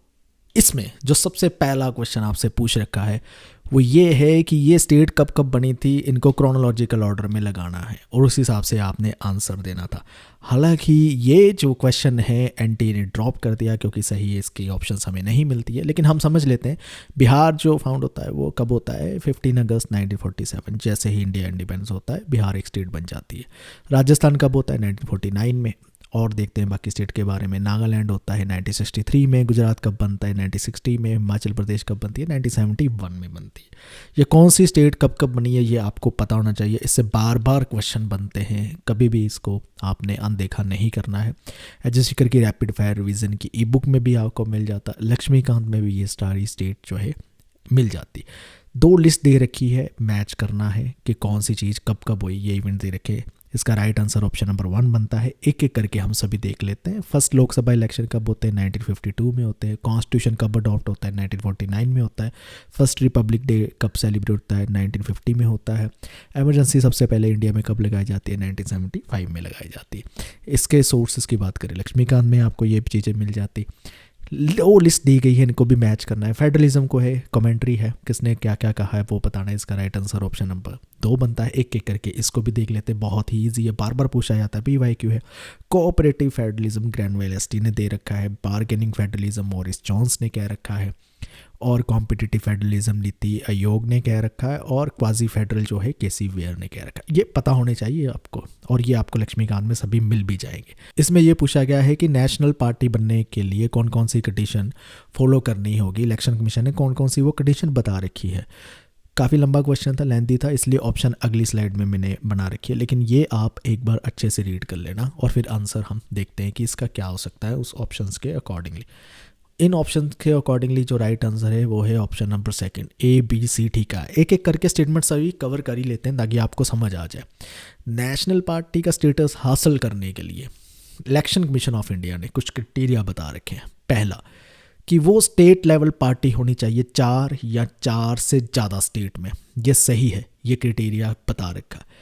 दूसरा, जनरल इलेक्शन में पार्टी 6% वोट हासिल करे और उसके साथ एंड लिखा है लोकसभा की 4 सीटें भी हासिल करे, ये भी सही है। ये भी इलेक्शन कमीशन ने क्राइटेरिया बता रखा है किसी को नेशनल पार्टी डिक्लेयर करने के लिए। तीसरा कह रखा है कि 2% सीट लोकसभा में हो from at least 3 different state, मतलब एक ही स्टेट से वो 2% सीट ना हो, 3 डिफरेंट स्टेट से, अलग अलग स्टेट से वो 2% सीट लोकसभा में होनी चाहिए। ये भी क्राइटेरिया सही कह रखा है। फोर्थ कह रखा है कि स्टेट पार्टी अगर रीजनल पॉलिटिकल सिस्टम में एक वाइटल रोल प्ले करती है तो वो डिक्लेयर हो जाएगी, गलत है। ऐसा वाइटल रोल वाला criteria election commission of India ने नहीं दिया। फिफ्थ ये कह रखा था कि अगर वो लोकल लेवल पार्टी रिकॉग्नाइज करी जाती है 7 या 7 से ज़्यादा स्टेट में तो नेशनल पार्टी डिक्लेयर हो जाएगी, ये भी गलत है। लोकल लेवल पार्टी जैसा क्राइटेरिया या लोकल लेवल पार्टी की या नॉमेनक्लेचर ही नहीं है, नाम ही नहीं ऐसा कुछ दिया जाता है इलेक्शन कमीशन के द्वारा। इसके सोर्स की बात करें तो हमारे PYQ वाली बुकलेट में भी है, लास्ट 5 ईयर की जो PYQ बुकलेट है, और लक्ष्मीकांत की इंडियन पॉलिटी में ये कवर कर रखा है। अब बात करते हैं, ये कह रहे हैं कि आपने इनकरेक्ट बताना है कि जो इलेक्शन कैंपेन होते हैं उनमें से ये कौन कौन सी स्टेटमेंट इनकरेक्ट है। इसका राइट आंसर भी हम देखते हैं इन स्टेटमेंट को भी, ये ऑप्शन आपके सामने रही है। इसका राइट आंसर बनता है ऑप्शन नंबर 1। सिर्फ पहली ही स्टेटमेंट जो थी वो गलत है। वो पहली क्यों गलत थी? कहते हैं कि गवर्नमेंट ऑफ इंडिया जो है इलेक्शन कैंपेन चलाने के लिए रिसोर्सेज प्रोवाइड कराती है, ऐसा नहीं है। पॉलिटिकल पार्टीज अपने रिसोर्सेज खुद जुटाते हैं, गवर्नमेंट से उन्हें कुछ नहीं मिलता है। बी में कहा गया है कि कोई भी पार्टी वोटर्स को ब्राइब या थ्रेटन नहीं करी गई है, सही कहा गया है। नो पार्टी और candidate can use place of worship, हाँ बिल्कुल, वर्शिप ऑफ प्लेस यानी मंदिर, गुरुद्वारा, मस्जिद को यूज़ नहीं कर सकते अपने इलेक्शन प्रोपेगेंडा के लिए, ये भी ठीक कहा गया है, क्योंकि हमने तो इनकरेक्ट देखनी थी, वो तो ये स्टेटमेंट ही है। डी में कहा गया है धर्म और जात के नाम पर वोट नहीं मांगी जाएगी, ये भी सही कहा गया है। इलेक्शन एक बार अनाउंस हो गए तो किसी भी तरह के प्रोजेक्ट का फाउंडेशन स्टोन नहीं ले किया जाएगा, ये भी सही कहा गया है। तो ये सारी स्टेटमेंट करेक्ट हो जाती है। एक सिर्फ गलत था, ये आपको इलेक्शन कमीशन की वेबसाइट में भी ऐसी कंडीशन मिल जाती है। ये वैसे भी कंडीशन कॉमन नॉलेज वाली थी, इलेक्शंस जब भी होते हैं चर्चा में रहती है, ये सारी चीज़ें आपको पता होनी चाहिए। चलिए अब सॉल्व करते हैं पब्लिक एडमिनिस्ट्रेशन के क्वेश्चंस को। सबसे पहले इनमें से आपसे जो क्वेश्चन पूछ रखा है वो है ब्यूरोक्रेटिक थ्योरी का जो मार्टन ने क्रिटिसिज्म दिया है, उनमें से वो क्रिटिसिज्म कौन कौन सा है वो आपने बताना है। इसका राइट आंसर है ऑप्शन नंबर 2, ABD क्रिटिसिज्म उन्होंने किया। चलिए एक बार देख लेते हैं ये क्या क्रिटिसिज्म है। रॉबर्ट के मार्टिन कहते हैं ब्यूरोक्रेसी में सबसे पहले जब ब्यूरोक्रेटिक ऑर्गेनाइजेशन में यानी ब्यूरोक्रेसी पे ज़्यादा फोकस किया जाता है, कुछ चीज़ें आती है जो पॉइंट आउट की उन्होंने। गोल से ये भटक जाते हैं, डिस्प्लेसमेंट ऑफ गोल, क्योंकि रूल्स को ज़्यादा फॉलो करने लगते हैं तो एक्चुअल गोल को ये कवर नहीं कर पाते, ये है गोल डिस्प्लेसमेंट। फिर है ट्रेंड इनकैपेसिटी, समय के साथ साथ ब्यूरोक्रेसी को ट्रेन होने की ज़रूरत है, लेकिन समय के साथ साथ ये इतने स्पेसिफाइड हो जाते हैं या इतने स्पेशलाइज्ड हो जाते हैं अपने ही काम में कि नए चीज़ों को अडॉप्ट नहीं कर पाते, नई इनोवेशन नहीं लेकर आते, ये है ट्रेंड इन कैपेसिटी, ये भी एक क्रिटिसिज्म रहता है। डीपर्सनलाइजेशन ऑफ रिलेशनशिप में ये है कि लोगों के साथ वो इम्पर्सनली डील करते हैं, ऑब्जेक्टिविटी से डील करते हैं, फेयरनेस से डील करते हैं, लेकिन ये एक प्रॉब्लम भी बन जाती है क्योंकि इसमें दूसरे लोगों को, क्लाइंट्स को एक इंडिविजुअल्स की तरह वैल्यू नहीं किया जाता है, उनके लिए एक नंबर है कि आज कितने आए कितने गए, तो डीपर्सनलाइजेशन हो गया, उनके साथ किसी तरह के कनेक्शन रिलेशन बिल्ड नहीं किए जाते हैं। मार्टिन कहते हैं ये भी एक प्रॉब्लम लेकर आती है, इससे रिजिडिटी, इनएफिशिएंसी और डिससेटिस्फैक्शन बढ़ती है एम्प्लॉयज़ और क्लाइंट्स में। इसका सोर्स की बात करें तो लक्ष्मीकांत की पब्लिक एडमिनिस्ट्रेशन में ये क्रिटिसिज्म मार्टिन का दे रखा है। 2 लिस्ट दी गई है, इनको आपने मैच करना है। ये बेसिकली लिस्ट 2 में बुक है, 1 में थिंकर के नाम है। इसका राइट आंसर ऑप्शन नंबर 2 है। एक एक करके देख लेते हैं। Stephen P. Osborne, public management critical perspective on business and management 2001 में पब्लिश होती है, इनकी बुक है। क्रिस्टोफर हुड की है the art of the state, culture, rhetoric and public management, ये 1998 में होती है। John Eric Lane, new public management introduction 2000 में पब्लिश होती है। और Michael Barzelay the NPM improving research and policy dialogue 2001 में पब्लिश होती है। अलग अलग सोर्सेज से मिलती है, नई बुक्स है, पहले नहीं पूछी जाती है, बट वी विल से ये एक एक्सेप्शन है, ऐसे कभी कभी बुक्स पूछ ली जाती है जो हम जनरली पब्लिक एडमिनिस्ट्रेशन में इतना बारीकी से कवर नहीं करते। रैशनल चॉइस थ्योरी के बारे में है और आपने बताना है रैशनल चॉइस थ्योरी में जो पब्लिक एडमिनिस्ट्रेशन को इम्पैक्ट करती है वो किन किन एरिया पे इम्पैक्ट करती है। इसका राइट आंसर है ABD में करती है लेकिन C में नहीं करती है। अब रैशनल चॉइस थ्योरी ये कहती है कि एडमिनिस्ट्रेशन में जो डिसीजन लिए जाते हैं इंडिविजुअल्स के द्वारा उसमें वो मैक्सिमाइज़ करते हैं बेनिफिट्स को और अपने कॉस्ट को मिनिमाइज़ करते हैं, मतलब वो उन्हीं चीज़ों पर ज़्यादा फोकस करते हैं जिससे आउटकम अच्छी आए। ठीक है, सबसे पहले आता है ये ऑर्गेनाइजेशनल बिहेवियर को इम्पैक्ट करती है। जैसे कि ऑर्गेनाइजेशन में डिसीजन लिए जाते हैं, वहाँ पर टास्क को प्रायोरिटाइज़ किया जाता है, गोल्स को प्रायोरिटाइज़ किया जाता है और उसके अकॉर्डिंगली काम किया जाता है, रैशनली काम किया जाता है। लोकल गवर्नमेंट को ये इम्पैक्ट कर सकती है, रिसोर्सेज कहाँ पे एलोकेट करने हैं, पॉलिसीज़ कैसे होनी चाहिए, सिटीज़न के साथ कैसे इंटरेक्ट करना है, ये भी सारी चीज़ें। डेमोक्रेटिक एडमिनिस्ट्रेशन थ्योरी भी इसमें कवर हो जाती है, जैसे कि वोटर बिहेवियर और पॉलिटिकल पार्टिसिपेशन में रैशनल चॉइस थ्योरी को भी यूज़ किया जाता है कि कौन सी पॉलिसीज़ को वोटर जो है सपोर्ट करेंगे, कौन सी उनकी बेस्ट इंटरेस्ट में होंगी जिसकी वजह से वोट मिलेगी, तो इस बेसिस पे भी डिसीजन लिए जाते हैं। तो ये भी रैशनल चॉइस थ्योरी इसको भी इम्पैक्ट करती है। रैपिड फायर रिवीजन बुक में हमने रैशनल चॉइस थ्योरी को कवर कर रखा है, आप वहाँ से उसको कवर कर सकते थे। 2 लिस्ट दी गई, इनको मैच करना है, थ्योरीज दे रखी हैं कुछ और किन किन की है ये मैच करना। इसका राइट आंसर है ऑप्शन नंबर 3। एक बार देख लेते हैं। सबसे पहले आती है theory of motivation, Douglas McGregor ने दे रखी है। ये थ्योरी में कहते हैं, मोटिवेशन की थ्योरी में 2 थ्योरी प्रपोज करते हैं। कहते हैं एक थ्योरी एक्स एक थ्योरी वाई होती है मोटिवेशन में। थ्योरी एक्स कहती है कि लोग बड़े लेजी हैं, काम को अवॉइड करना चाहते हैं। थ्योरी वाई कहते हैं लोग मोटिवेटेड होते हैं, काम करना चाहते हैं, जिम्मेदारी के साथ काम करेंगे। अब मैकग्रेगर कहते हैं थ्योरी वाई पर फोकस करना चाहिए किसी भी ऑर्गेनाइजेशन को अगर पॉजिटिव एम्पावरिंग वर्क एनवायरनमेंट बनाना है, तो मोटिवेशन वाली चीज़ों पर काम करना चाहिए, ना कि नेगेटिव एस्पेक्ट पे कि लेज़ी है, काम नहीं करते, इन सब चीज़ों पे नहीं। एल्टन मायो का ही आता है psychological oriented imprint on research into industrial relations. Basically Elton Mayo ने, आपको पता है, हाथों स्टडीज़ की थी। इसमें उन्होंने कहा था कि आप सिर्फ इनकम देते हैं या वेजेस देते हैं, ये सारी चीज़ें इंपॉर्टेंट नहीं होती, और भी सोशल फैक्टर्स इंपॉर्टेंट होते हैं, जैसे कि वो कैसे फील करते हैं, ठीक है, वर्क में उन्हें कैसे फील कराया जाता है, ग्रुप डायनामिक्स पे फोकस करते हैं, फिजिकल कंडीशंस उनकी क्या है, उन ह्यूमन रिलेशन वहाँ के सेटअप में कैसे काम कर रहे हैं, ये सारी चीज़ें मैटर करती हैं। फिर मैरी पार्कर फॉलो करते हैं एडमिनिस्ट्रेटिव प्रोसेस ज़्यादा इंपॉर्टेंट है हायरार्की और अथॉरिटी में। सिर्फ यही नहीं है कि एक आपने डिसाइड कर लिया एक कंपनी का CEO कौन है, बाकी की पोजीशन क्या है, ये सारी चीज़ें डिसाइडेड फैक्टर नहीं है। एडमिनिस्ट्रेटिव प्रोसेस कैसा है, कोऑपरेशन कैसी हो रही है, कम्युनिकेशन कैसा है, प्रॉब्लम सॉल्विंग पे काम किया जा रहा है या सिर्फ कंट्रोल ही किया जा रहा है एम्प्लॉयज़ को। तो एक सक्सेसफुल मैनेजमेंट वही होगी जहाँ पर कोलैबोरेटिव प्रोसेस दिखेगा, जिसको एडमिनिस्ट्रेटिव प्रोसेस वो कह रहे हैं, ना कि जिसमें हायरार्की और अथॉरिटी स्ट्रिक्टली फॉलो किए जा रहे हैं। नेक्स्ट है focus on values like citizen responsiveness, worker and citizen participation in decision making.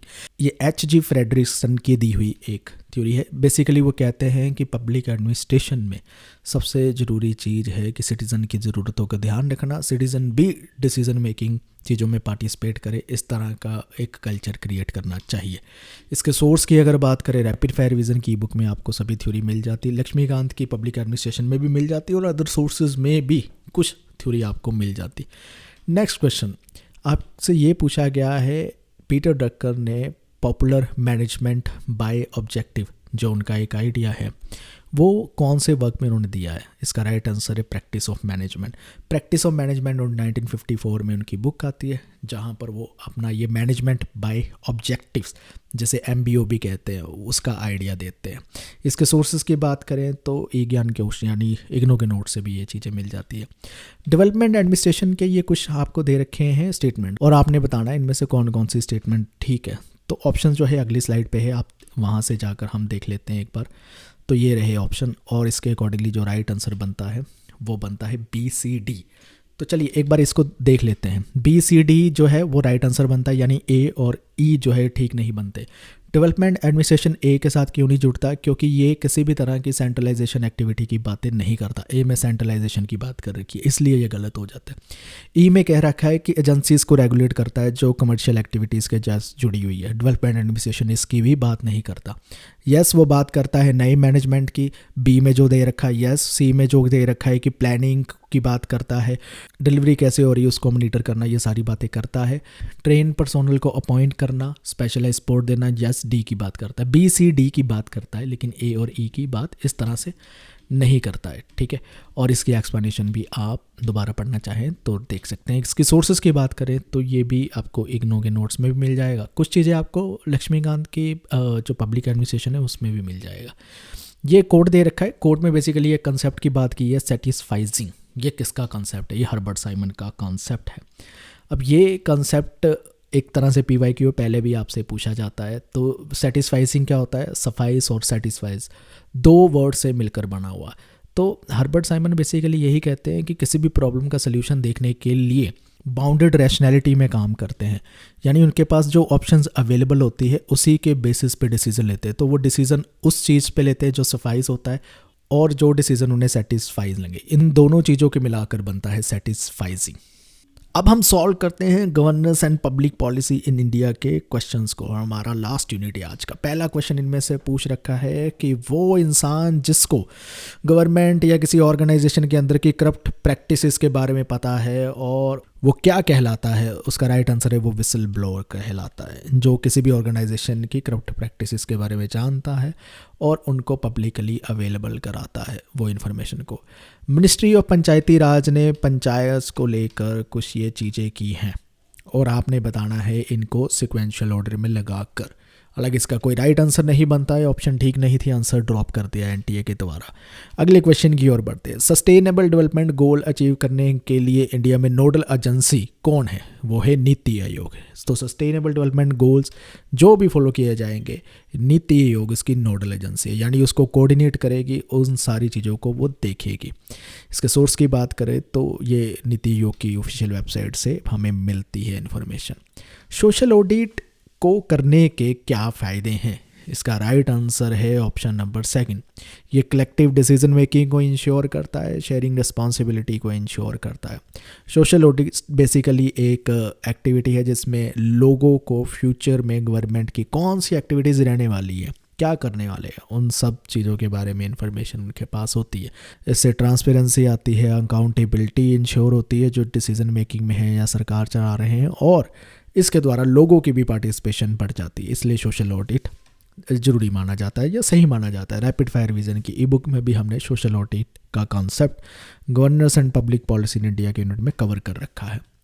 फिर आपसे ये पूछ रखा है कि कम्युनिकेशन सिस्टम, या आप दूसरे आसान शब्दों में कह लो कि ई गवर्नेंस को सपोर्ट करने के लिए कौन सी ऑर्गेनाइजेशन बनाई गई है? इसका राइट आंसर है नेशनल इन्फॉर्मेशन सेंटर बनाया गया है।